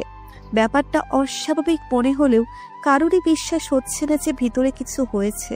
তাদের চোখের সামনে থেকে একটু আগে ভালো একজন মানুষ হিসেবে সুমাইয়া বাথরুমে প্রবেশ করেছে, এর মধ্যে তার সাথে আবার কি হয়ে গেল? সবাই হতাশ হয়ে বাথরুমের সামনে যায়। দরজা ভিতর থেকেই লক করা, বাধ্য হয়ে দরজার লক লাথি মেরেই খুলতে হয়েছে। বাথরুমের দরজাটা খুলেই তারা দেখল সুমাইয়ার নগ্ন দেহ বাথরুমে পড়ে আছে। বাকিদের মতো সুমাইয়ার মৃত্যুটাও তেমন ভাবেই হয়েছে যেভাবে আরো 3 জনের হয়েছিল। সুমাইয়ার স্তন রক্তে রক্তাক্ত হয়ে পুরো লাল হয়ে আছে। স্তনের রক্তগুলো ছড়িয়ে যেন তার বাকি অংশ ভিজে একাকার। চোখ দিয়ে অঝোর ধারায় রক্ত বের হচ্ছিল সুমাইয়ার। সামিয়া এবং প্রিয়া দৌড়ে এসে সুমাইয়াকে ধরাধরি করে বাথরুম থেকে বের করে। বাহিরে আনবার সাথে সাথেই ছবি তোলা প্লাস ভাইরাল হওয়া শুরু হয়ে গেছে। বাকি 4 জনেই সবকিছু মন দিয়ে লক্ষ্য করে। হিসাব তো কিছুতেই মিলছে না কারো। হিসাব মেলানোর জন্য তারা ভেবে দেখল সুমাইয়া তো সেভাবেই মরেছে যেভাবে আরো 3 জনের মরণ হয়েছিল। ফ্লোর, রক্ত, ধর্ষণ, বাথরুম সবকিছু মিলে যাচ্ছে। সবাই বুঝতে পেরেছে রিয়াজ এখানে এসেছিল, সাথে রহস্যময় এক বাচ্চা। তখনই প্রিয়ার মাথায় একটা ব্যাপার কড়া নাড়ল। সুমাইয়ার হাতে তো তাবিজ ছিল, তাহলে মরল কিভাবে? প্রিয়া ব্যাপারটা সামিয়াকে জানায়। সামিয়া প্রিয়ার কথা শুনে জলদি করে সুমাইয়ার উপর থেকে সাদা কাপড়টা সরানোর সাথে সাথেই তারা অবাক দৃষ্টিতে তাকিয়ে রইল। সুমাইয়ার হাতের মধ্যে তাবিজ নেই। এবার তারা সন্দেহ করছে হয়তো রিয়াজ মারার আগে কোনো না কোনো কৌশলে আগে তাবিজটা খুলে নেয়, কিন্তু সেখানে কিছু বলেনি তারা, কারণ অনেকে হয়তো সন্দেহ করবে যে ওর মৃত্যুর ব্যাপারে এরা এত ভালো করে জানে কেমনে, তার মানে ওর সাথে জড়িত সবাই। ওরা আর কাউকে কিছু বলেনি, কিন্তু তারা কিছু না বললেও বন্ধ থাকেনি ফেসবুকে স্ট্যাটাস দেওয়া। সেই গুজব আবার শুরু হয় অনেক রূপে। এভাবে আরো কিছুদিন গরম হয়েছে ফেসবুক। নতুন টপিক খুঁজে পেয়ে কেউই আর চুপ রইল না। এবার ওরা 4 জন খুব বেশি সতর্ক হয়ে যায়। তাবিজটা খুলছে কিভাবে, এইটা যদি তারা জানতে পারত তাহলে হয়তো সেটুকুর সাবধানতাও মেনে চলত। কিন্তু আপনাদের মনে তো খটকা লেগেই আছে যে সুমাইয়ার তাবিজ কিভাবে খুলছে, ওর মরণ হলো কেমনে। হ্যাঁ, তাহলে শুনুন। সুমাইয়ার হাত থেকে তাবিজ খোলার কারণ অবশ্যই আছে। এর পিছনের কারণ ও নিজে ওর বাড়িতে সবসময় গোসল করার টাইমেও তাবিজের দিকে তাকিয়ে থাকতো। আর মনে মনে ভাবে, আমার এত সুন্দর চেহারা, এত সুন্দর চামড়ার উপর এরকম একটা তাবিজ পড়ে আছে। এইটা ওর অসহ্য মনে হতো, কিন্তু তাবিজ বাঁধার স্থানে ফ্রেশ করতে পারতো না বলে তাবিজ ফেলে দেওয়ার সিদ্ধান্তে আসে সে অনেকবার। তবে রিয়াজের ভয়ে তার করা হচ্ছে না। কিন্তু কি করবে, জীবন বাঁচানোর জন্য তাবিজ রাখা বাধ্যতামূলক। এইটা সে আর বেশি দিন টিকিয়ে রাখতে পারেনি। ওর জন্মদিনের সময় ও ভাবলো আজকে না হয় গোসল করার সময় তাবিজটা খুলবে। ইচ্ছে আছে খুব ভালোভাবেই ও স্নান করে জন্মদিনের কেক কাটবে, কিন্তু কেক কাটা হলো না, কাটা হলো ওর দেহটা। ধীরে ধীরে মুছে যায় সুমাইয়ার নাম। সুমাইয়াও হয়ে যায় এক হারিয়ে যাওয়া বস্তুর মতো। সবাইকে অবাক করে দিয়ে একদিন ভোর সকালবেলা একটা অবাস্তব ঘটনা ঘটে যায়, যে ঘটনা থেকে হোস্টেলের দারোয়ান থেকে প্রিন্সিপাল স্যার পর্যন্ত অবাক হয়ে যায়। সবার চোখ ছানা পড়া হয়ে যায়। নিজের চোখ যেন নিজেকে বিশ্বাস করতে পারছে না। সবার মনে মনে একটাই কথা, ওরা কি আত্মা? আরও এক নতুন রহস্য কি প্রকাশ হতে যাচ্ছে, যা আমিও জানি না। কারণ আমি তো নেক্সট পর্বেতে বলবো। এর আগে আপনাদের মতামত জানান, কেমন হলো বা কি হবে, হয়েছেই বা কি। রিয়ার নাক মুখ দিয়ে রক্ত বের হতে থাকে। মায়া, প্রিয়া আর সামিয়া হাঁ করে তাকিয়ে আছে। ওরা নিজের স্থান থেকে নড়তে পারছে না। সে শক্তিটাও ওরা হারিয়ে ফেলেছে কোনো এক অজানা মায়ায়। চোখের পলকে বাচ্চা ছেলেটি এক দৌড়ে পালিয়ে যায়। বাতাসের গতিতে বাচ্চাটি হারিয়ে যায় ঝাপসা অন্ধকারের মধ্যে। এবার মায়া, প্রিয়া আর সামিয়া নিজেদের মধ্যে ফিরে আসে। হতবাক হয়ে আর দাঁড়িয়ে না থেকে দৌড়ে গিয়ে রিয়াকে ধরে। রিয়ার চোনি থেকে অনেক বেশি রক্ত ঝরছে। মায়া জোরে চিৎকার করতে করতে কান্নায় ভেঙে পড়ে। সাথে প্রিয়া আর সামিয়াও কান্না করতে থাকে। এখন প্রশ্ন, রিয়ার কাছে তাবিজ ছিল, তবে রিয়াকে স্পর্শ করেছে কিভাবে একটা অশরীরী? তাছাড়া ওদের জানা মতে বাচ্চাটি একটি মেয়ে। এখানে ছেলে আসলো কোথা থেকে? রহস্যকৃত হয়ে আছে সবকিছু। ওরা রিয়াকে কোলে নিয়ে অনেকক্ষণ কান্না করলেও বেশিক্ষণ সেখানে থাকার সুবিধে ঠেকেনি। ওরা রিয়ার লাশ সেখানেই ফেলে চলে আসে গাড়িতে। ডান বাম না তাকিয়ে নোয়াখালী সেই কবিরাজের কাছে যেতে লাগলো। মায়া ড্রাইভিং করলেও কান্না করতে করতে হতাশ হয়ে পড়ে। কিছুক্ষণ পর সামিয়া আবার গাড়ি চালায় এবং তারপর প্রিয়া। অবশেষে তারা পৌঁছে যায় সেই কবিরাজের বাড়িতে। বাড়ির সামনে এসে প্রিয়ার ডাক, বাড়িতে কি সুমন ভাই আছেন? কোনো সারা শব্দ নেই। বাড়িতে কেউ আছেন? প্লিজ একটু বের হয়ে আসুন, আপনার সাথে একটু কথা আছে। একটু পর খটখট করে দরজা খোলার শব্দ শুনতে পায় তারা। দরজা খুলে এক বৃদ্ধস্ব লোক বের হয়ে আসে ভিতর থেকে। মায়া, প্রিয়া আর সামিয়া ওনার দিকে তাকিয়ে আছে। লোকটি অনেকটাই বৃদ্ধ। উনি আবার তাদের হেল্প করবে ভাবতেই মনে মনে হাসতে থাকে প্রিয়া। এই মেয়ে, আমি দেখতে বৃদ্ধ হতে পারি, তবে আমার ভিতরে এখনো সেই শক্তি আছে যে শক্তি বর্তমান যুগের একটা 20 বছরের ছেলের মধ্যেও নেই। বুড়োর কথা শুনে ওরা তিনজনই চমকে যায়। প্রিয়া অবাক হয়ে গেছে। ওর মনের কথা উনি বুঝতে পেরেছে কিভাবে? চিন্তার বাঁধ ভেঙে বুড়ো বলে ওঠে, এই ভোর সকালে তোমরা আমার কাছে এসেছো, এটা তো তোমরা 3 জন ছাড়া আর কেউ জানে? না হুজুর, আমাদের সাথে আরেকজন ছিল। সে এখানে আসার কথা শেষ না হতেই বৃদ্ধ বলে উঠল, মারা গেছে, তাই তো? আরে আপনি কি করে জানেন? আত্মা নিয়ে খেলা করা আমার কাজ, সবই জানি আমি। তোমাদের কি বিপদ সেটাও জানি আমি। তবে হ্যাঁ, এই বিপদ থেকে তোমাদের বাঁচতে হলে অনেক কষ্ট করতে হবে। তোমার একটা নয়, 3টা খুন করেছো, আর এরা 3 জনই শক্তিশালী আত্মা হয়ে গেছে। 3 জন মানে? প্লিজ হুজুর, আমাদের বলুন কি হয়েছে, কিভাবে আমরা 3টা খুন করেছি? আমাদের জানা মতে তো শুধু রিয়াজের নামে একজনকে আমরা খুন করেছি, আর কে কে আছে? লজ্জা করে না তোমাদের? একটা নিষ্পাপ ছেলেকে এই পৃথিবী থেকে হারিয়ে ফেলেছো তোমরা। মাথা নিচু করে মায়া উত্তর দিল, আমরা ভুল করেছি হুজুর, আপনি আমাদের রক্ষা করুন প্লিজ, আমরা আমাদের জীবন ভিক্ষা চাচ্ছি আপনার কাছে। এই বলেই হাত জোর করে মায়া হাঁটু মাটিতে ফেলে বসে কান্না করতে থাকে। হুজুরের মন কিছুটা গলে যায়। এমনিই কারো কষ্ট চোখের সামনে উনি সহ্য করতে পারে না। ঠিক আছে, আমি তোমাদের সাহায্য করতে পারি, তবে জীবন আমার কাছে নয়, ওপরওয়ালার কাছে ভিক্ষা চাও। সে যদি চাই তবে আত্মা কেন? কোনো শক্তি তোমাকে কিছু করতে পারবে না। আমরা মানুষেরা শুধু ওসিলা। এখন আমাদের কি করতে হবে বলুন হুজুর? তোমাদের হাতে তাবিজ ফেলে দাও। কিন্তু হুজুর, জানি আমি, কিন্তু এটা কোনো কাজের নয় এখন। রিয়ার হাতে তাবিজ থাকা সত্ত্বেও সে মারা গেছে। এর কারণ হচ্ছে তাবিজটা শুধু সেই রিয়াজের আত্মা আর বাচ্চা মেয়েটির আত্মা থেকে বাঁচতে রক্ষাকারী ছিল, সেই বাচ্চা ছেলেটির জন্য নয়। বাচ্চা ছেলেটি কে হুজুর? বলছি, এখন আমরা সকল আত্মাকে ডাকবো। তোমরা ঘরে আসো, সব রহস্য এখনই বের হবে। ওকে হুজুর। সবাই মিলে হুজুরের রুমে চলে যায়। হুজুর আগে থেকেই বাসায় সব রেডি করে রেখেছিল। হুজুরের ঘরের বর্ণনা হচ্ছে, পুরো ঘরে হুজুর একাই থাকে, ওনার বউ ছেলে মেয়ে কেউ নেই। ছিল না বললে ভুল হবে, উনি আত্মা নিয়ে গবেষণা করেন বলে ওনার বউ ছেলে মেয়ে সবাই চলে যায় ওনার শ্বশুর বাড়িতে। উনিও আত্মাদের ছাড়বে না বলে জানিয়ে দিয়েছে। সেই থেকে ওনার সাথে ওনার স্ত্রী এবং সন্তানদের কোনো যোগাযোগ হয়নি। হুজুরের পুরো ঘরে একটাই রুম বলতে ওনার ঘরে এক্সট্রা কোনো রুম নেই। হুজুরের পুরো ঘরে একটি রুম থাকার কারণে পুরো ঘরের ভিতরটা একটা স্টেডিয়ামের মতো দেখা যাচ্ছিল। হুজুর ঘরের মাঝখান বরাবর একটি কুণ্ডলী এঁকে নেয়। কুণ্ডলী বলতে নিজেদের মন্ত্র পড়া কোনো অক্ষর বা চিহ্ন, একে একে একটি নির্দিষ্ট অবস্থান। হুজুর সেই আঁকির চুকির চারপাশে লাল রঙের কিছু পাউডার দিয়ে রেখা এঁকে নেয়, একটা গোলাকার রেখার মতো। সেই গোলাকার বৃত্তের এক পাশে হুজুর নিচে বসে, আর অপর পাশে প্রিয়া, মায়া আর সামিয়া বসে পড়ে। হুজুর চোখ বন্ধ করে কি যেন করতে থাকে মনে মনে। ওরা তিনজন হুজুরের দিকে তাকিয়ে আছে, ভাবতে পারছে না কিছুক্ষণ পর আসলে তাদের সাথে কি হবে।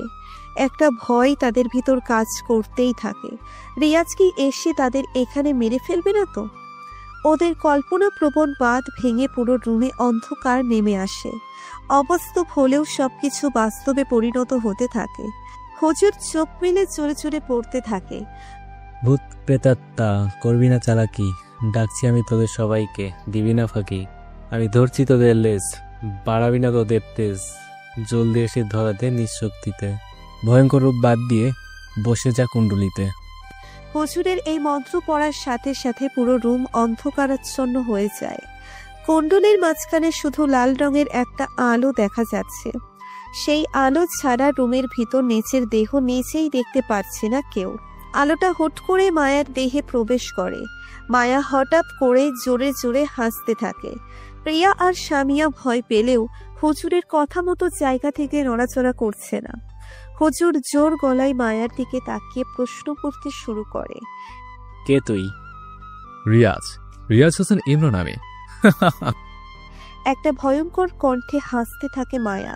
তবে মায়ার ভিতর এখন আর মায়া নেই, ও তো অন্য কেউ হয়ে গেছে। মায়ার কণ্ঠস্বর এখন অন্য রকম হয়ে গেছে, অর্ধেক পুরুষ কণ্ঠ আর অর্ধেক মেয়ে কণ্ঠ। হুজুর আবার প্রশ্ন করল, ওদের ক্ষমা করছিস না কেন? ওরা তো অনেক ক্ষমা চেয়েছে, ওদের ভুল ওরা বুঝতে পেরেছে, এবার তো ওদের ক্ষমা করে দে। আমিও তো অনেক অনুসূচ কথা বলেছি তাদের, আমাকে কি ছেড়েছে? ছাড়বো না, ওদের কাউকে ছাড়বো না, এক এক করে সবাইকে মারবো। আমার সাথে বাকি দুজনে তাদের মারবে। কজন কাটকাবে? বেটা 2 বছর কবিরাজ। শোন, তোর সাথে বাকি দুইজন কে কে? ওরা যখন আমার লাশ ফেলে দেওয়ার জন্য ময়লা ফেলার জায়গায় যায়, তখন সেখানে একটা বস্তির মেয়ে পচা খাবার খুঁজছিল। এক মায়ের এক ছেলে ছিল, সে মাত্র 8 বছর, সে বাচ্চার বয়স। ওরা আমার লাশ ছুঁড়ে ফেলার সাথে সাথে আমার লাশ বস্তাসহ উড়ে পড়ে সে বাচ্চার উপর। বাচ্চারা নিজেকে বাঁচানোর জন্য অনেক কষ্টে আমার লাশ ওর উপর থেকে সরিয়ে নেয়। একটা 8 বছরের বাচ্চার পক্ষে আমার লাশ সরানো অনেক কষ্টকর হয়ে গেছিল। মারা যাওয়ার পর আমার লাশ হয়ে যায় আরো ভার। তবু বাচ্চাটি অনেক কষ্টে আমার লাশ সরিয়ে দেয়, কিন্তু লাশটি সরাতে অনেকটা দেরি হয়ে গেছিল। দেরি হয়েছিল মানে? লাশ সরিয়ে মেয়েটি যেই বের হয়েছে, ততক্ষণে এটা ময়লার ট্রাক এসে মেয়েটির উপর সকল ময়লার বস্তা ফেলে দেয়।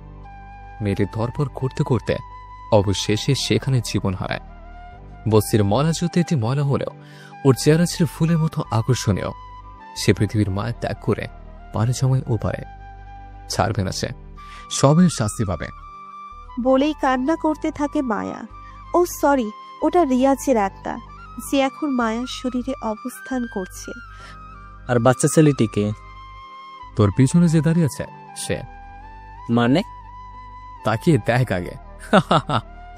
হুজুর পিছনে তাকাতেই সেই বাচ্চা ছেলেটিকে দেখতে পায়। চোখ দুটি গাঢ় লাল, মুখের চামড়া পচে প্রায় অর্ধেক ঝরে গেছে, পেটের ভিতর সকল মাংস হাড্ডি আর পাকস্থলী দেখা যাচ্ছে। হুজুর কিছু বুঝে ওঠার আগেই বাচ্চাটি দৌড়ে এসে হুজুরের একটি চোখ তুলে ফেলে।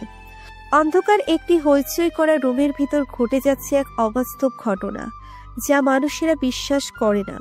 এদিকে হুজুরের চোখ তুলে ফেলার কারণে হুজুর ধরপড় করতে করতে মাটিতে লুটিয়ে পড়ে। প্রিয়া আর স্বামীয়া হুজুরের এমন অবস্থা দেখে চিৎকার চেঁচামেচি শুরু করে দেয়। এদিকে মায়া চড়ে চড়ে পৈশাচিকভাবে হাসছে। স্বামীয়া চিৎকার করতে করতে কিছুক্ষণের মধ্যে সেখানেই জ্ঞান হারায়। এবার প্রিয়া হয়ে যায় একা। প্রিয়া না পারছে মায়াকে কিছু বলতে, আর না পারছে নিজে কিছু করতে। প্রিয়া হাউমাউ করতে করতে হঠাৎ খেয়াল করে হুজুর শোয়া থেকে উঠে দাঁড়ায়। প্রিয়া কিছুটা আস্থা পেয়ে দৌড়ে এসে হুজুরের পিছনে দাঁড়িয়ে পড়ে। হুজুর এক চোখের মধ্যে ওনার নিজের ব্যাগ থেকে কিছু পাউডার নিয়ে চোখে লাগিয়ে নেয়। এইটা চোখ ভালো করার জন্য না, চোখের যন্ত্রণা থেকে বাঁচার জন্য। অবশ্য আর একটা কিছু। হুজুর আশেপাশে তাকিয়ে দেখে বাচ্চা ছেলেটি রুমে নেই। প্রিয়া ওনার পাশে দাঁড়িয়ে আছে, আর স্বামীহা পড়ে আছে মাটিতে। হুজুর তড়িঘড়ি করে আরো কিছু পাউডার রুমে ছিটকে দেয়, যেন কোনো অশরীরী সেই পাউডার অতিক্রম করে ভিতরে প্রবেশ করতে না পারে। হুজুর আবার মায়াকে প্রশ্ন করে, আমার এক চোখ গিয়েছে তো কি হয়েছে? অন্য চোখ এখনো আছে। তুই যতই চাল চালিস না কেন, আমার থেকে রেহাই পাওয়া অসম্ভব। গত 35 বছর ধরে এই কাজ করে আসছি আমি। এবার বল, ছেলেটাকে? শোন 2 বছর কবিরাজ, এই ঝামেলা নিজেকে জড়াতে আসিস না, নইলে অনেক ক্ষতি হয়ে যাবে তোর। তোর স্ত্রী সন্তানদের মেরে ফেলবো আমি। দেখ বাবা রিয়াজ, তোর আত্মার শান্তির জন্য 2টা ছাগল জবাই দিব, তবুও তুই চলে যা। না, এই কিছুতেই হবে না। আমি আমার খুনের বদলা নিবই নিব। কেউ আটকাতে পারবি না আমাকে। আমি যাব না। ঠিক আছে, তোর কথাই মানলাম, কিন্তু তুই বল, ওদের 3 জনকে না মেরে অন্য কি করলে তুই চলে যাবি? আমি ওদেরকে চাই। ওদের যৌন বেদনা আমি বুঝিয়ে দিবই। সেই কষ্ট দিয়েই মারব, যে কষ্ট আমাকে দিয়েছিল ওরা। তুই তাহলে আমার কথা শুনছিস না? কিছুতেই না। আমি চাইলে তোকে বোতলে আটকাতে পারি, জানিস? আর সঙ্গে সঙ্গে যদি শুনতে পাস যে তোর পরিবার শেষ, তখন? জন্ম মৃত্যু আল্লাহর কাছে, আমি তোকে ভয় পাই না। কিন্তু এই 3 জনের মৃত্যু আমার হাতে। আমাকে কেউ আটকাতে পারবে না, কেউই না। মায়ার দেহ ত্যাগ করে যাওয়ার শক্তি এখন তোর নেই। আমি মন্ত্রবোধ পাউডার ছিটিয়ে দিয়েছি, বোতলে প্রবেশ করার জন্য প্রস্তুত নে রিয়াজ। হুজুর তার ব্যাগ থেকে একটি বোতল বের করার সঙ্গে সঙ্গে হঠাৎ করেই জানালা খুলে যায়। হুজুর এক চোখে কোনো রকম জানালার দিকে তাকিয়ে দেখে জানালা দিয়ে বাহির থেকে অনেক জোরে বাতাস আসতে থাকে। হুজুর মায়ার দিকে তাকিয়ে কিছু বলার আগেই মায়ার ভিতরে অবস্থান করা রিয়াজের আত্মা বলে ওঠে, বলেছিলাম না আমাকে আটকানোর ক্ষমতার কারণেই? দেখ, আমার বাকি শক্তিগুলো তোর পাউডার নষ্ট করে দিয়েছে। কি করবি এবার তুই? তোকে তো আমি দেখে ছাড়ব। বিদায়। এই বলে হঠাৎ মায়া পিছনের দিকে শুয়ে পড়ে। মায়া শুয়ে পড়েনি, মায়ার দেহ থেকে রিয়াজের আত্মা বাহির হয়েছে, যার জন্যে মায়া বেহুশ হয়ে পড়ে যায় মাটিতে। এদিকে স্বামীয়া এখনো জ্ঞান হারিয়ে পড়ে আছে। প্রিয়া শুধু সবকিছু তাকিয়ে তাকিয়ে দেখেছে। হুজুর প্রিয়াকে বলে একটু পানি এনে বাকি 2 জনের মুখে ছিটকে মারে। স্বামীয়া চোখ মেলেই বাঁচাও বাঁচাও বলে, তুই একটা চিৎকার মেরে দেয়। পরে হুজুরের ধমকে চুপ হয়ে যায়। মায়াও শোয়া থেকে উঠে বলে যে তার কি হয়েছে। এদিকে প্রিয়া মায়া আর স্বামীয়াকে সবকিছু খুলে বলে। ওরা কথাগুলো শুনে আরো বেশি ভয় পেয়ে যায়, কিন্তু হুজুর ওদের ভয়ের মাত্রা কমিয়ে দিয়ে বলল, একটা পথ খোলা আছে এদের থেকে বাঁচার। কোন পথ হুজুর, বলুন। রিয়াজের লাশ খুঁজে বের করতে হবে। মানে কি বলছেন আপনি এসব হুজুর? ওর লাশকে খুঁজে লাশকে জানাজা পড়িয়ে দিলেই ওর আত্মা মুক্তি পাবে। তখন ইচ্ছে করলেও আসতে পারবে না। তাহলে কি আমরা আজই যাব? কিন্তু কিন্তু কি হুজুর? কিন্তু বাকি যে বাচ্চা 2টা আছে তারা তো থেমে থাকবে না। একটা বাচ্চাকে জানলাম, তাকে না হয় একভাবে দাপন করলে ঠিক হয়ে যাবে।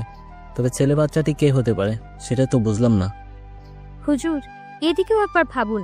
প্রায় 1 বছর আগে আমরা রিয়াজের লাশ ফেলেছিলাম, এখন ওর লাশ পাবো কোথায়? তার ব্যবস্থা করে রেখেছি আমি। রিয়াজকে যেখানে ফেলেছিস সেখানকার এক মুঠো মাটি নিয়ে আসবি, আর ওটাই হবে রিয়াজের লাশ। বুঝলাম। আর বাকি দুজন? ওদেরকে থামাতে হবে। আচ্ছা শোন, রিয়াজ আর বাচ্চা মেয়েকে মাটি দিয়েই মুক্তি করতে পারবো। বাচ্চা ছেলেটি, তাকে কি করব? সম্বন্ধে তো কিছুই জানি না। আপনি তো অনেক অলৌকিক শক্তি জানেন, ওভাবে দেখেন। না, আমি কোনো মানুষের চেহারা দেখলে তার সমস্যা বুঝতে পারি, মন পড়তে পারি, তবে কোনো আত্মা নিয়ে পারি না। সত্যি আমার নেই। এখন উপায়? একটা আছে। যেমন? বাচ্চা ছেলেটিকে বোতলে ভরে রাখবো, তবে আগে ওই দুজনকে আটকাতে হবে, তারপর বাচ্চা ছেলেটি। না হলে ওরা এসে বাধা দিবে। ঠিক আছে, আমরা আজই ঢাকা যাচ্ছি, গিয়ে মাটি নিয়ে আবার এখানে আসবো। যাও। হুজুরকে বিদায় দিয়ে প্রিয়া, সামিয়া আর মায়া গাড়িতে বসে পড়ে। মায়া ড্রাইভিং করছে আর বাকিরা বসে আছে। আসার সময় হুজুর ওদের একটা একটা আংটি দিয়েছে আর বলে যা কিছুই হোক আংটি যেন না খোলে। হুজুরের কথা মতো ওরা সেম কাজই করলো। আংটি আঙ্গুলে পরেই বের হয়েছে। কুমিল্লা পার হয়ে যখন ওরা কাঁচপুর ব্রিজের উপর ওঠে তখন শুরু হয় এক অভিশপ্ত সময়। সামিয়ার ফোনে একটা অদ্ভুত নাম্বার থেকে ফোন আসে। সামিয়া নাম্বারটা দেখেই যেন আধপড়া হয়ে গেছে। নাম্বারটি ছিল সেই নাম্বার যে নাম্বার থেকে জান্নাতকে কল করা হয়েছিল তার মৃত্যুর আগে। 3063 নাম্বার। সামিয়া ব্যাপারটা বলে মায়া এবং প্রিয়াকে। মায়া বলল, দোস্ত, ফোন ধরিস না, হয়তো কোনো খারাপ কিছু হয়ে যাবে। আমিও তাই ভাবছি, ফোন ধরবো না। হঠাৎ ফোনটি অটোমেটিক রিসিভ হয়ে যায় সেইভাবে যেভাবে জান্নাতের ফোন রিসিভ হয়েছিল। মায়া, প্রিয়া, সামিয়া এবার ভয় পেয়ে ফোন বন্ধ করতে চেষ্টা করে, কিন্তু কিছুতেই ফোন অফ হচ্ছে না। ফোনটাও এখন তাদের বিরুদ্ধতা করছে। সামিয়া অবশেষে ফোনটা ব্রিজের উপর থেকে নদীতে ফেলে দেয়। হারিয়ে যায় ফোন নদীকূলে। কিন্তু ব্যাপারটা এখানেই থেমে গেলে হতো, ঘটনা সেখানে সীমাবদ্ধ ছিল না। হঠাৎ প্রিয়ার ফোনেও সেই নাম্বার থেকে ফোন আসে, 3063। প্রিয়া নাম্বারটা দেখে এবার নিজেও চোখ বড় করে ফেলে। সামিয়া আর মায়ার দিকে তাকিয়ে প্রিয়াও সেমভাবে ফোনটা ব্রিজের নিচে ফেলে দেয়। ব্রিজ গাড়ির জ্যাম ছিল, যার কারণে তারা অনেকক্ষণ ধরে ব্রিজের উপর দাঁড়িয়ে আছে। এবার ওদের সন্দেহ মায়ার ফোনেও ফোন আসতে পারে। ফোন আসতেই পানিতে ফেলে দিবে, আগে থেকেই পরিকল্পনা করে রেখেছে ওরা। এবার ঘটল ঘটনা উল্টোভাবে। মায়ার ফোনে কোনো কল নাই, সেই ফোনের ভিতর থেকে সেই ভয়ঙ্কর কণ্ঠ ভেসে আসতে লাগলো। ভেবেছিস কে আমাকে আজকাবে? কখনোই এই দুঃস্বপ্ন দেখিস না তোরা। আমি ঠিকই আমার হিসাব মেটাবো, প্রস্তুত থাক। ভয়ঙ্কর সেই হাসির শব্দ ওদের কান ছালাফলা করে ফেলছে। মায়া হাসির শব্দ সহ্য করতে না পেরে নিজের ফোনটাও গাড়ির জানালা দিয়ে বাহিরে ফেলে দেয়। প্রচন্ড রকমের ভয়ের মধ্যে আছে ওরা। এদিকে চারপাশে হর্নের শব্দে ওদের ঘোর ভাঙল। জ্যাম ছুটেছে আরো 10 মিনিট আগে, কিন্তু ওদের হোশ যেন নিজেদের মধ্যেই ছিল না। গাড়ি স্টার্ট দিয়ে আবার সামনে এগোতে থাকে ওরা। চলন্ত গাড়ির ভিতরে 3 যুবতী মেয়ের পথ চলছে ভয়াবহ এক মুহূর্তে। বুক ধুকপুক ধুকপুক করে কেঁপেই যাচ্ছে। নিজেদের হারিয়ে ফেলছে বারবার অজানা কোনো ভয়ের জগতে। ভয়ের জগৎ। সেই ভয়ের জগৎ থেকে বাঁচার জন্যেই তাদের এত আয়োজন। ঢাকার পাশাপাশি আসতেই ওরা দেখতে পায় সামনের রাস্তার মাঝখানে অনেকগুলো লোক দাঁড়িয়ে আছে। সম্ভবত মারামারি লেগেছে রাস্তায়। ওরা গাড়ি রাস্তার একপাশে দাঁড় করিয়ে অপেক্ষা করতে থাকে, কিন্তু ঝামেলা যেন শেষ হবার নয়। পুলিশ মিডিয়া এসে ভরপুর হয়ে যায় রাস্তা। ধীরে ধীরে জনগণের সাথে পুলিশের মারামারি লেগে যায়। এইটাই বাংলাদেশ, যেখানে বোঝার লোক একটাও না থাকলে অবুঝ করে দেওয়ার লোক হাজারো আছে। মায়া কিছুক্ষণ পর পর গাড়ির স্ট্যান্ডিং এর মধ্যে থাপড়াতে থাকে, কখন ঝামেলা শেষ হবে আর কবে তারা পৌঁছবে সেই সাফারের পাশাপাশি। এদিকে হঠাৎ ওদের গাড়ির মধ্যে একটা পাথর উড়ে আসে। মারামারির মধ্যে থেকে কে যেন পাথর মেরেছে, হয়তো নিশানা সঠিক ছিল না, তাই পাথরের আঘাত ওদের গাড়ির কাঁচ ভেঙে যায়। মায়ার মাথা গরমে আগুন, 7,42,000 টাকা দামের গাড়ি ওর। ওরা না পেরে গাড়ি থেকে বাহির হয়। বের হয়ে রাস্তার পাশ থেকে আরেকটা পাথর নিয়ে ছুঁড়ে মারে সামনের মারামারি করা লোকদের উপর। মায়ার ছোড়া পাথরটি গিয়ে পড়ে এক ছেলের মাথায়। ছেলেটি দেখতেও গাঞ্জাখোরের মতো। ছেলেটিকে দেখতে রিয়াজের আত্মার মতো মনে হয়। আপনারা রিয়াজকে যারা দেখেছেন তারা মিলিয়ে নেবেন। ছেলেটির গায়ে পাথরটি পড়ার সাথে সাথে মাথা ফেটে যায় ছেলেটির। এবার ছেলেটি রেগে গিয়ে মায়ার দিকে দৌড়ে আসতে থাকে। গাড়ির ভিতর থেকে প্রিয়া চিৎকার দিয়ে বলতে লাগলো গাড়িতে ওঠার জন্য।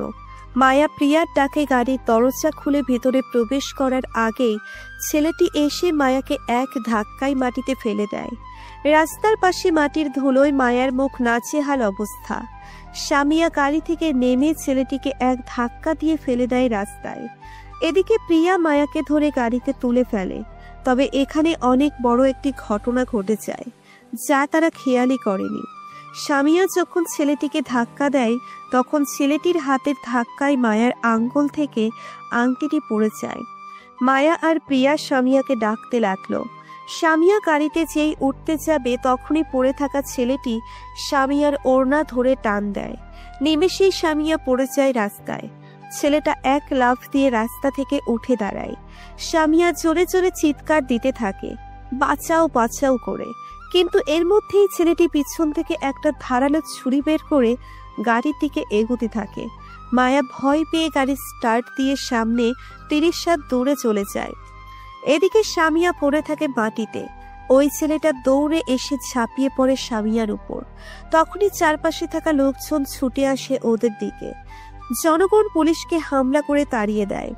কিন্তু মাঝ রাস্তায় একটি মেয়ের উপর একটা ছেলে এভাবে পড়ে থাকতে দেখে বিনোদন পেতে থাকে সবাই। মিডিয়ার লোক এসে ভিডিও রেকর্ড করতে শুরু করে। অনেক ছেলেরা ক্যামেরা চালু করে ফোনেও ভিডিও করতে শুরু করে। মায়া আর প্রিয়া গাড়ি থেকে নেমে আসলেও জনগণের ভিড়ের কারণে ভিতরে প্রবেশ করতে পারছে না। এদিকে ছেলেটি সামিয়ার উপর ঝাঁপিয়ে পড়ার সাথে সাথেই ছেলেটির হাতে থাকা ছুরিটা সামিয়ার ঘাড়ের একপাশে ঢুকে যায়। ছেলেটি যেন দেখেও দেখেনি। সামিয়া ছেলেটিকে বাধাও দিতে পারছে না। কিভাবে বাধা দিবে? ওর তো শুধুমাত্র চোখটাই খোলা, আর বাকি সব শক্তি উধাও হয়ে যায় ছুরির আঘাতে। সামিয়া চারপাশ দেখতে পাচ্ছে। সবাই যে ভিডিও করতে ব্যস্ত তাও বুঝতে পারছে সে। তবে কিছুই করার নেই, শুধু ভাবছে এমনটাই হয়তো ওর সাথে হওয়ার কথা ছিল।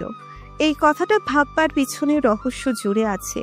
তা হচ্ছে সামিয়া স্পষ্ট বুঝতে পারছে ওর উপরে পড়ে থাকা ছেলেটির চোখ লাল হয়ে আছে। মাথা ফাটার কারণে ঠিক রিয়াজের মতোই দেখাচ্ছিল। তবে এইটা শিওর হওয়ার আগেই ছেলেটি বলে উঠল, বলেছিলাম না আমাকে আটকাতে পারবি না, প্রকৃতি আমার সহায় হয়েছে, দেখ এবার কি হয়। ওটা রিয়াজ। ঠিকই ভাবছেন আপনারা। ছেলেটির শরীরে প্রবেশ করে রিয়াজ তার প্রতিশোধে ব্যস্ত।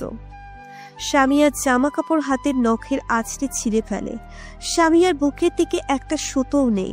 স্তনের সৌন্দর্য বর্ধন উপভোগ করছে চারপাশের ছেলেরা। গায়ের জোরে সামিয়ার নিজের জামাটাও ছিঁড়ে ফেলে। সামিয়ার জনিকে প্রদর্শন করছে হাজার হাজার মানুষ। টিভিতে লাইভ দেখানো হচ্ছে সামিয়ার ঘটনা।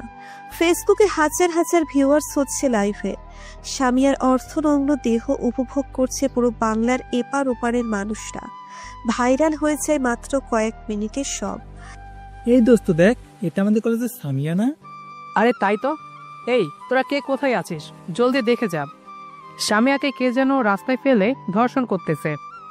সামিয়ার কলেজে শুরু হয়েছে তোলপাড়। সামিয়ার আব্বু টিভিতে নিউজ দেখছিল। হঠাৎ নিজের মেয়েকে এই অবস্থায় দেখে তিনি হার্ট অ্যাটাক করে বসেন। সামিয়ার পরিবারের সবাই সামিয়াকে এই অবস্থায় দেখে যাচ্ছে। মনে কি ফিল হচ্ছে তা আমি লিখে বোঝাতে পারবো না, আপনি নিজেই ফিল করে দেখুন। এদিকে রাস্তায় সামিয়াকে অর্ধনগ্ন করে 2 মিনিট ধর্ষণ করে ছেলেটি। ছেলেটি, তবে ওর ভিতরে থাকা রিয়াজের আত্মাই তুলে নিচ্ছে তার প্রতিশোধ। মানুষের ভিড়ের ভিতর আসতে না পেরে প্রিয়া আর মায়া বাহির থেকে সামিয়া সামিয়া বলে চিৎকার করে গলা ফাটাচ্ছে। মায়া আর প্রিয়ার চিৎকার মানুষের ভিড়ের মধ্যেই আটকা পড়ে যায়, পৌঁছায়নি আমার জনতার কানে। সবাই উপভোগ করছে সামিয়ার ধর্ষণীয়। কিছুক্ষণ পর রিয়াজের আত্মা ছেলেটির দেহ ছেড়ে দেয়। ছেলেটি অজ্ঞান হয়ে পড়ে সামিয়ার উপর। একজন এসে সামিয়ার নাকে হাত দিয়ে দেখে সামিয়ার মৃত্যু হয়ে গেছে। এবার সবাই অজ্ঞান থাকা ছেলেটিকে পিটিয়ে সেখানেই মেরে ফেলে। ব্রেকিং নিউজে খবর বের হচ্ছে সামিয়া হত্যার পিছনে যাদের হাত আছে তাদের বিচার চাই। বাহ, খুব সুন্দর করে বাঙালিরা গরম করতে পারে মিডিয়ায়। সমাধানের বেলায় সবাই মজাটাই নিতে জানে। কেউ এগিয়ে আসি বাঁচায়নি সামিয়াকে সেই সময়। যদি কাশ্মীরের পর বাংলাদেশে মুসলিমদের অত্যাচার শুরু হয় তবে ঠিক এমনই হবে। সবার সামনে মুসলিম হত্যা হবে অথচ কেউ এগিয়ে আসবে না। আর অন্যদিকে সোশ্যাল মিডিয়াতে একের পর এক প্রতিবাদী নিউজ বের হবে, মুসলিম হত্যার বিচার চাই। বুঝি না বাঙালি এমন কেন। বাঁশ খাওয়ার আগে বলবে বাঁশটির সবুজ কালার খুবই সুন্দর, বাঁশ খাওয়ার পর বলবে দারুণভাবে লেগেছে রে, উফ কি ব্যথা। এদিকে সামিয়ার মৃত্যুর পর আতঙ্ক হয়ে আছে প্রিয়া আর মায়া। ঘটনাস্থল থেকে পুলিশ এসে 2-4 জনকে গ্রেপ্তার করে নিয়ে গেছে। ব্যাস, ঘটনা এখানেই শেষ। পাবলিকের উপভোক্তা কেউ চোখেও তুলে দেখেনি। কিছুদিন হইচই হয়ে কবি নীরব রিয়াজের মতো। মায়া আর সামিয়া এই ঘটনার পর আর সাভারে যায়নি মাটি নিয়ে আনতে। ভয়ে ভয়ে কাটিয়ে দেয় আরো 2 দিন। 2 দিন পর ওরা মাটি আনার সিদ্ধান্তে আসে। এরপর গাড়ি নিয়ে ছুটে চলেছে আবার মাটির উদ্দেশ্যে। রিয়াজকে যেখানে ফেলেছে সেখানে গিয়ে এক থালি মাটি ওরা সংগ্রহ করে নেয়। থলি সহ মাটি নিয়ে আবার রওনা হয় নোয়াখালী। সাথে কোনো নতুন ফোন নেয়নি ওরা। হয়তো 3063 নাম্বারওয়ালা ফোন থেকে আবার যদি ফোন চলে আসে তাই। ভয়ের উপরে যদি কোনো ভয় থাকে তাহলে জীবনের ভয়। প্রেমিক প্রেমিকাকে ডায়লগ দেয়, তোমারে না পাইলে আমি বইরা যামু, চইলা যামু, হারাইয়া যামু অজানা দেশে। খোদাই এসব ডায়লগ মেরে ছেলে মেয়েদের মনটাই গলানো, এর বেশি কিচ্ছু না। একবার বলে দেখেন মরার জন্যে, দেখবেন উত্তর আসবে, তুমি আমাকে ভালোবাসো না তাই তো মরার কথা বলছো, যা তোর লাগে ব্রেকআপ। সাথে সাথে ছোটখাটো একটা ডিভোর্সও দিয়ে দিবে, মানে ব্লক করে দিবে ফেসবুক অ্যাকাউন্ট। এই হচ্ছে আধুনিক যুগের প্রেম। আরে ভাই, প্রেম করবেন তো তাকে পাওয়ার জন্য করেন। নিজেকেই যদি শেষ কইরা দেন তাহলে বোঝা যায় কি আপনি নিজেকেই ভালোবাসতে পারেন না, তো তাকে কিভাবে ভালোবাসবেন। এদিকে মায়া ড্রাইভিং করতে করতে চোখে ঘুম লেগে এসেছে। প্রিয়া চালাবে বলছে গাড়ি, কিন্তু মায়া বারণ করছে যে সেই চালাবে। মায়ার মনে ভয় যদি প্রিয়ার হাতে কিছু হয়ে যায়। নিজের উপর নিজেই নির্ভর করে গাড়ি চালাচ্ছে। অবশেষে কবিরাজের বাড়িতে এসে পৌঁছয় তারা 5 ঘন্টা পর। এসেই তাড়াহুড়ো করে গাড়ি থেকে নেমে পড়ে মায়া আর প্রিয়া। দৌড়ে আসে কবিরাজের বাড়ি, কিন্তু তাদের শেষ ভরসাটুকুও রইল না। ওরা যেদিন বাড়ি থেকে বের হয়েছিল সেদিন রাতেই কবিরাজকে কে যেন মেরে ফেলেছে। তাও স্বাভাবিকভাবে মারেনি, পুরো দেহ মাটিতে পুঁতে শুধুমাত্র মাথাটা উপরে রেখে দিয়েছিল। লোকমুখে শোনা যায় কবিরাজের 2 চোখই ছিল না। মায়া আর প্রিয়া কান্না জুড়ে দেয় সেখানেই। ওদের শেষ যে পথ ছিল এখন তো সেটাও বন্ধ হয়ে গেছে। কি করবে ওরা? কিভাবে বাঁচাবে নিজেদের? তারাও কি বলি হবে রিয়াজের? নিরুপায় হয়ে আবার ঢাকা চলে আসে প্রিয়া আর মায়া। কি থেকে কি করবে তা ওদের অজানা। রিয়াজের হাত থেকে কি তারা আদেও বাঁচতে পারবে না? কেটে যায় আরো কয়েকদিন। হাতের আংটি খোলেনি বলেই হয়তো এতদিন তারা স্বাভাবিক আছে। মায়া আর প্রিয়া হঠাৎ মনে করে সেই কবিরাজের কথা, যে কবিরাজ সামিয়াকে সাহায্য করেছিল। অনেক কষ্টে খোঁজ খবর নিয়ে ওরা জানতে পারল এই কবিরাজ এখনো বেঁচে আছে। কিন্তু মায়া আর প্রিয়া ওনার কাছে কোন মুখ নিয়ে যাবে, কোন পরিচয় দিবে? ভাবতেই মায়া বলল, প্রিয়া, আমরা যদি ওনার কাছে যাই তবে উনি আমাদের এমনি চিনতে পারবেন, কারণ সামিয়া হয়তো আমাদের কথা আগেও বলেছিল, উনি সামিয়াকে হেল্পও করেছে। তা ঠিক, কিন্তু এই কথা আক্কা ছেলেটি কে আমরা কিন্তু এখনো জানতে পারিনি। সেটাই কবিরাজ থেকে জেনে নিব। তাহলে কি শিওর যাচ্ছিস? জীবন বাঁচাতে হলে যেতে তো হবেই, তাই না বল? ওকে চল। মায়া আর প্রিয়া যেই বলা সেই কাজ। অমনি রওনা দেয় রংপুর। অনেক কষ্টে কবিরাজের ঠিকানা বের করে ওরা কবিরাজের বাসায় যায়। কবিরাজ তাদের দেখতেই বলল, আমি জানতাম তোমরা আসবেই। জি, ঠিক বুঝলাম না। তোমাদের সাহায্যকারী একমাত্র আমি আছি। সামিয়াকে আমি বলেছিলাম কোনো এক রাস্তার মাঝে তোর মৃত্যু হবে, তুই রাস্তায় বের হোস না। কিন্তু কে শুনে কার কথা? অবশেষে এরই শিকার হয়েছে। তাই বুদ্ধি করে আমি সামিয়াকে বলেছি আমার কথা তোদেরকে বলার জন্য। আমি জানতাম সামিয়ার মৃত্যুর পর তোরা আমাকেই স্মরণ করবি। এখন আমরা কি করব? কিভাবে মুক্তি পাবো আমরা? রিয়াজের আত্মাকে শান্ত করতে হলে ওর মরাদেহের জায়গা থেকে মাটি নিয়ে আসতে হবে। আমরা এনেছি, এই যে। বাচ্চা মেয়ে দিয়ে আত্মাকে শান্ত করতে হলে ওর পরিবারের কাছে গিয়ে ক্ষমা চাইতে হবে। কিন্তু আমি জানি তোমরা ধরা খাওয়ার ভয়তে সেটা করতে চাইবে না, তাহলে শোনো।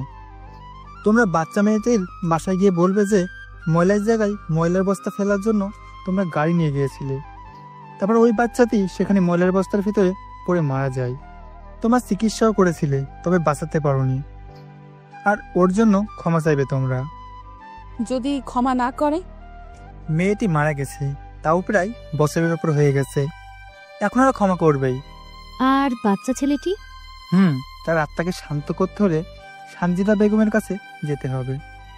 মানে উনি তো আমাদের কলেজের ঝাড়ুদার, গত 5 মাস থেকে উনি কলেজে আসছেই না। ওনার কাছে যাওয়ার কারণ কি? বাচ্চা ছেলেটি সানজিদা বেগমের ছেলে। ঠিক বুঝলাম না। তোমরা সানজিদাকে লোভ দেখিয়ে মুখ বন্ধ করতে চাইছো, তাই না? কিন্তু এর জন্য সানজিদা নিজের ছেলেকে হারিয়েছে। যখন তোমরা ওনাকে ভয় দেখিয়ে বা লোভ দেখিয়ে চুপ করে রেখেছো, উনি চুপই ছিল। তবে রিয়াজের মৃত্যু উনি সহ্য করতে পারেনি। উনি জানে তোমরাই ওর খুনি, কিন্তু পাশাপাশি নিজেকেও খুনি ভেবে নিয়েছিল সানজিদা বেগম। সামলাতে না পেরে উনি শেষে চাকরিটাই ছেড়ে চলে যায় নিজের বাড়ি। তোমাদের দেওয়া টাকা ওদের সংসারে বেশি দিন টেকেনি। মাত্র 1 মাস যাওয়ার পরেই ওনার ছেলে খাবারের কষ্টে মারা যায়। খাবার পায়নি তা নয়, ছেলের আগে থেকেই রোগ ছিল, তার উপর পুষ্টিকর খাবার না পেয়ে ঠিকমতো মেডিসিন নিতে না পেরেই বাড়ি জমায় ওপারে। সানজিদাও কাজকর্ম হাতে পায়নি। ছেলের মৃত্যুতে অসুস্থ হয়ে পড়ে সানজিদা বেগম। ওনার ছোট মেয়ে ভিক্ষা করে দিনে 60 থেকে 70 টাকা পায়। মেয়ের বয়স মাত্র 6 বছর। এতটুকু একটা মেয়ে ভিক্ষা করে 60 থেকে 70 টাকা এনে ডাল ভাত খায়। পেট তো ভরেই না, উল্টো খাবার নিয়ে মারামারি হয়ে যায় মা মেয়ের ভিতরে। কোন রকম জীবনটা বাঁচিয়ে রেখেছে ওরা, আর এর পিছনে সব থেকে বড় হাত তোমাদের। শুধুমাত্র একটা কাজের জন্য তোমরা কয়টা প্রাণ বিপদ ভুল করেছো সেটা তোমাদের আইডিয়াই নেই। মায়া আর প্রিয়া কান্নাকাটি শুরু করছে, কিন্তু এখন আর এসব করে লাভ কি? ওরা তো পাপ করতে করতে এতই বেশি পাপ করে ফেলেছে যে ওদের বেঁচে থাকার কোনো মানেই হয় না। কিছুক্ষণ পর মায়া বলল, সানজিদার কাছে গিয়ে আমরা কি বলবো বলে দিন প্লিজ। ওনার কাছে গিয়ে ওনাদের দায়ভার নিতে হবে। নিজের মা আর বোনের সুবিধা দেখলে বাচ্চার আত্মাটি মুক্তি পেয়ে যাবে। তবে সারা জীবনের জন্য তাদের চালাতে হবে তোমাদের, আর নয়তো নিজেরাই সারা জীবনের জন্য পৃথিবী ত্যাগ করো। না, আমরা সানজিদার সব ভরণ পোষণ করব। তার মানে কি এখন আমরা সম্পূর্ণ অভিশাপ মুক্ত? না, থলি ভর্তি এই মাটি আমি কবর দিয়ে ফেলবো। তবে রিয়াজের আত্মা এতে হার মানবে না, সে তখনও তোমাদের ক্ষতি চাইবে। বাকি 2 পরিবারকে তোমরা শান্ত করতে পারলে তবে রিয়াজের আত্মা চলে যাবে। ঠিক আছে, আমরা তাহলে ঢাকা চলে যাচ্ছি। সাবধানে। আর একটা কথা। জি বলুন। 3663 একটা নম্বর আছে, ওটা রহস্য জানো? আরে ভুলে গিয়েছিলাম। বলুন, ওটা কার নাম্বার? কারো নাম্বার না, ওটা হচ্ছে রিয়াজের সিট নাম্বার। যেমন? অনেক আশা নিয়ে রিয়াজ কলেজে এসেছিল নিজের একটা পরিচয় করবে বলে। সারাদিন সে তার সিট নাম্বার দিকে তাকিয়ে থাকতো আর শুধুমাত্র একটা কথাই ভাবতো, এই সিট থেকে আমি অনেক দূরে যাব, তখন আমার সিট হবে সবার উপরে। শুরু হোক 3063 সিট থেকে। কিন্তু তোমরা তোর সিট না, তাকেও ধ্বংস করে দিয়েছো। তাই রিয়াজ তার স্বপ্নের সিরিজ সেই নাম্বার অনুযায়ী তোমাদের ফোন দিচ্ছে। বুঝেছি। ঠিক আছে, তোমরা যেতে পারো। ওকে। মায়া আর প্রিয়া সোজা গিয়ে পৌঁছয় বস্তির মধ্যে। অনেক খোঁজাখুঁজি করে বাচ্চা মেয়েটির বাসা বের করে, কিন্তু এসেই তারা বড়সড় একটা ধাক্কা খায়। গত পরশু ওর পরিবারের সবাই বস্তি ছেড়ে চলে যায়। এবার প্রিয়া আর মায়া করবেটা কি? যদি তাদের খুঁজে না পায় তবে তারা ক্ষমা চাইবে কিভাবে? কিভাবে মুক্তি দিবে সেই আত্মা মেয়েটিকে? অনেক খোঁজাখুঁজি করেও মেলেনি মেয়েটির পরিবার। হয়তো পড়ে আছে কোনো রেল স্টেশনের পাশে, নয়তো পড়ে আছে কোনো ময়লা আবর্জনার অবস্থানে। কিন্তু এত বড় এক শহরে ওদের খুঁজবে কোথায় তারা? সময় যত যাচ্ছে মৃত্যুর চাহনি ওদের দিকেই এগিয়ে আসছে। ব্যস্ত শহরের ব্যস্ত মানুষের ভিড়ে হারিয়ে যাচ্ছে জীবনের মূল্যবান সময়গুলো। মায়া আর প্রিয়া নেমে পড়ে রাস্তায়। যদিও ওদের চেনে না, তবে বস্তির লোকেদের থেকে কয়েকটা ফটো সংগ্রহ করে নেয় তারা।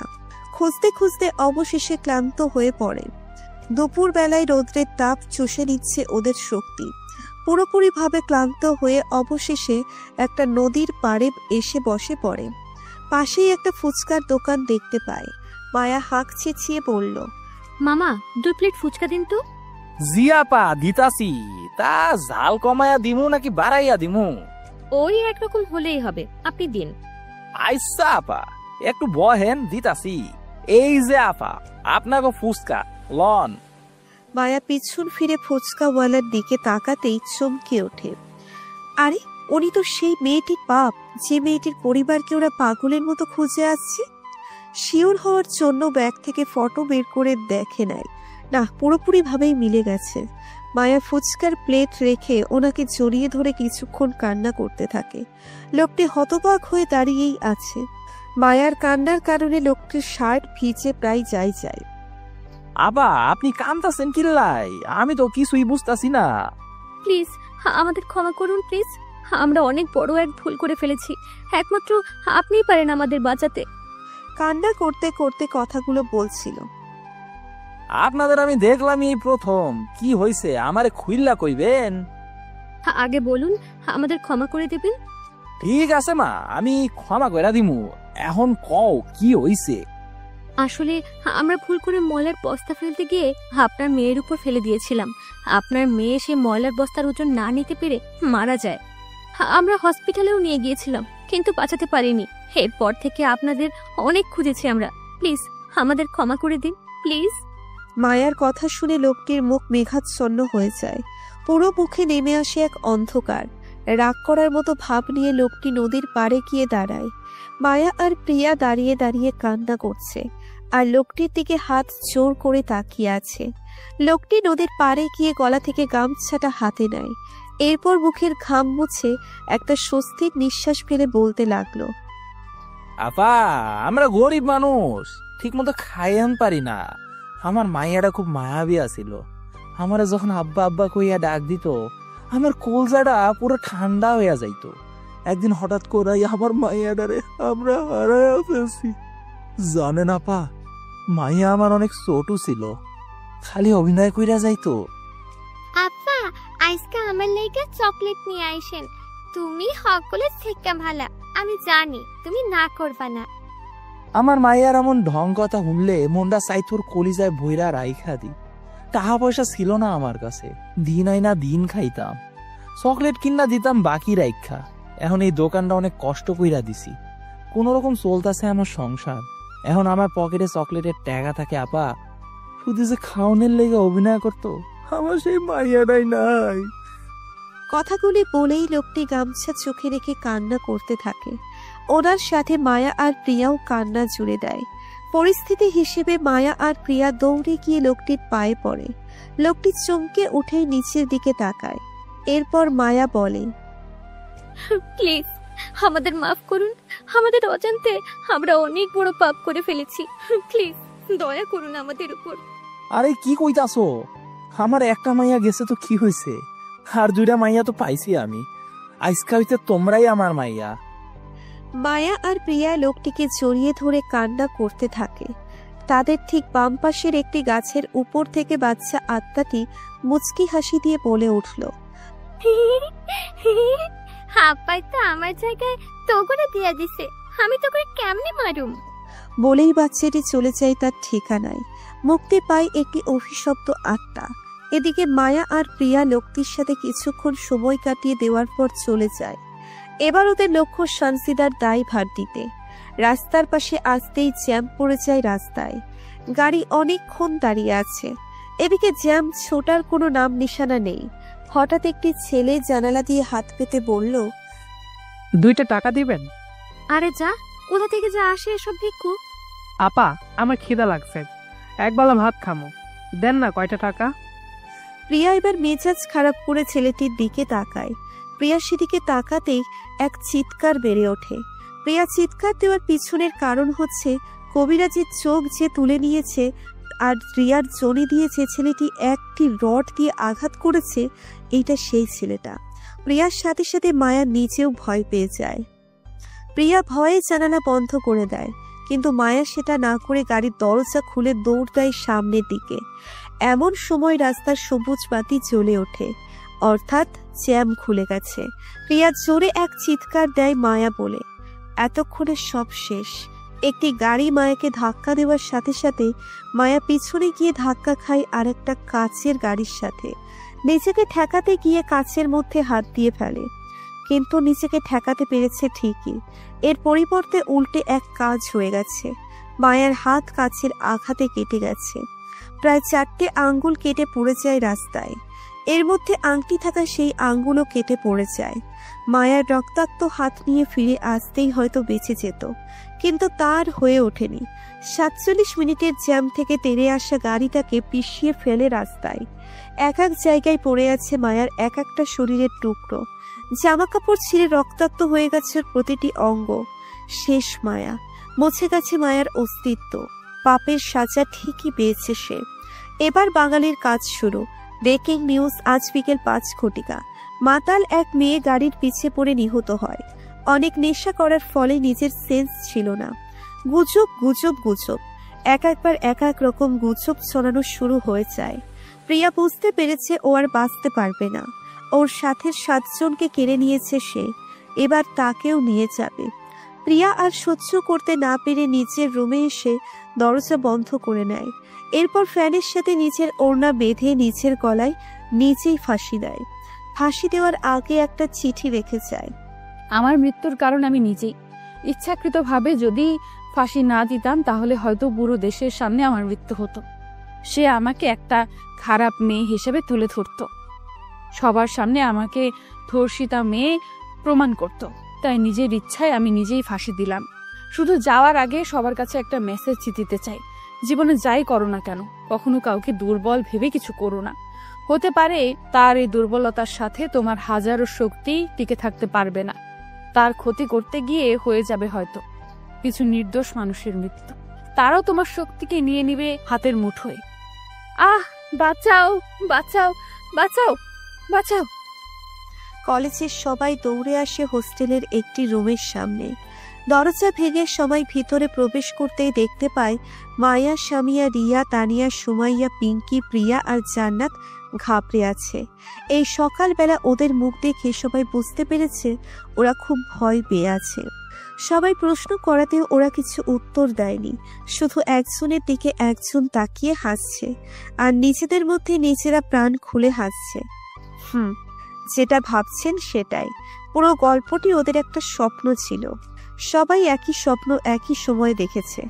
নিজেদের জীবন্ত আবিষ্কার করে ওরা খুশিতে কি থেকে কি করবে ভেবে পাচ্ছিল না। এমন একটা অদ্ভুত শুধু শুধুই স্বপ্ন ছিল না, এইটা ছিল তাদের জীবনের একটা শিক্ষা। হয়তো উপরওয়ালা তাদের এমন পাপকে আর সহ্য করতে পারেনি, তাই স্বপ্নের মাধ্যমে তাদের শিক্ষাটা দিয়ে দিয়েছে। এখন ওরা কোনো ছেলে মেয়েকে ছোট করে দেখে না, সবার সাথে ভালো ব্যবহার করতে শুরু করে। কলেজের প্রতিটি মানুষ এখন তাদের খুব ভালোবাসে। যে 8 জনকে আগে সবাই ঘৃণার চোখে দেখত, এখন তাদের ভালোবাসতে কারোই ভাবতে হচ্ছে না। সবাই অবাক হয়েছিল তাদের হুট করে এমন ব্যবহার দেখে। ছোট বড় সবাই এখন তাদের বন্ধু। এদিকে হঠাৎ জান্নাত বলে ওঠে, দেখ দেখ, এটা ওই ছেলেটা না যাকে আমরা স্বপ্নে আবিষ্কার করেছিলাম? আরে তাই তো, চল তাকেও আমাদের সাথে নিয়ে নি, এখনো হচ্ছে আমাদের ফ্রেন্ড। এই যে রিয়াজ ভাইয়া, কেমন আছেন? জি ভালো। শুনুন, আমাকে জায়গা দিন, ক্লাসে যাব। বাহ, স্বপ্নে দেখা সেই সাদাসিধে ছেলেটাই তো। কাটেনি বেশি দিন রিয়াজের সাদাসিধে ভাব। এখন কলেজের সবচেয়ে স্মার্ট ছেলে রিয়াজ আর ওর গার্লফ্রেন্ড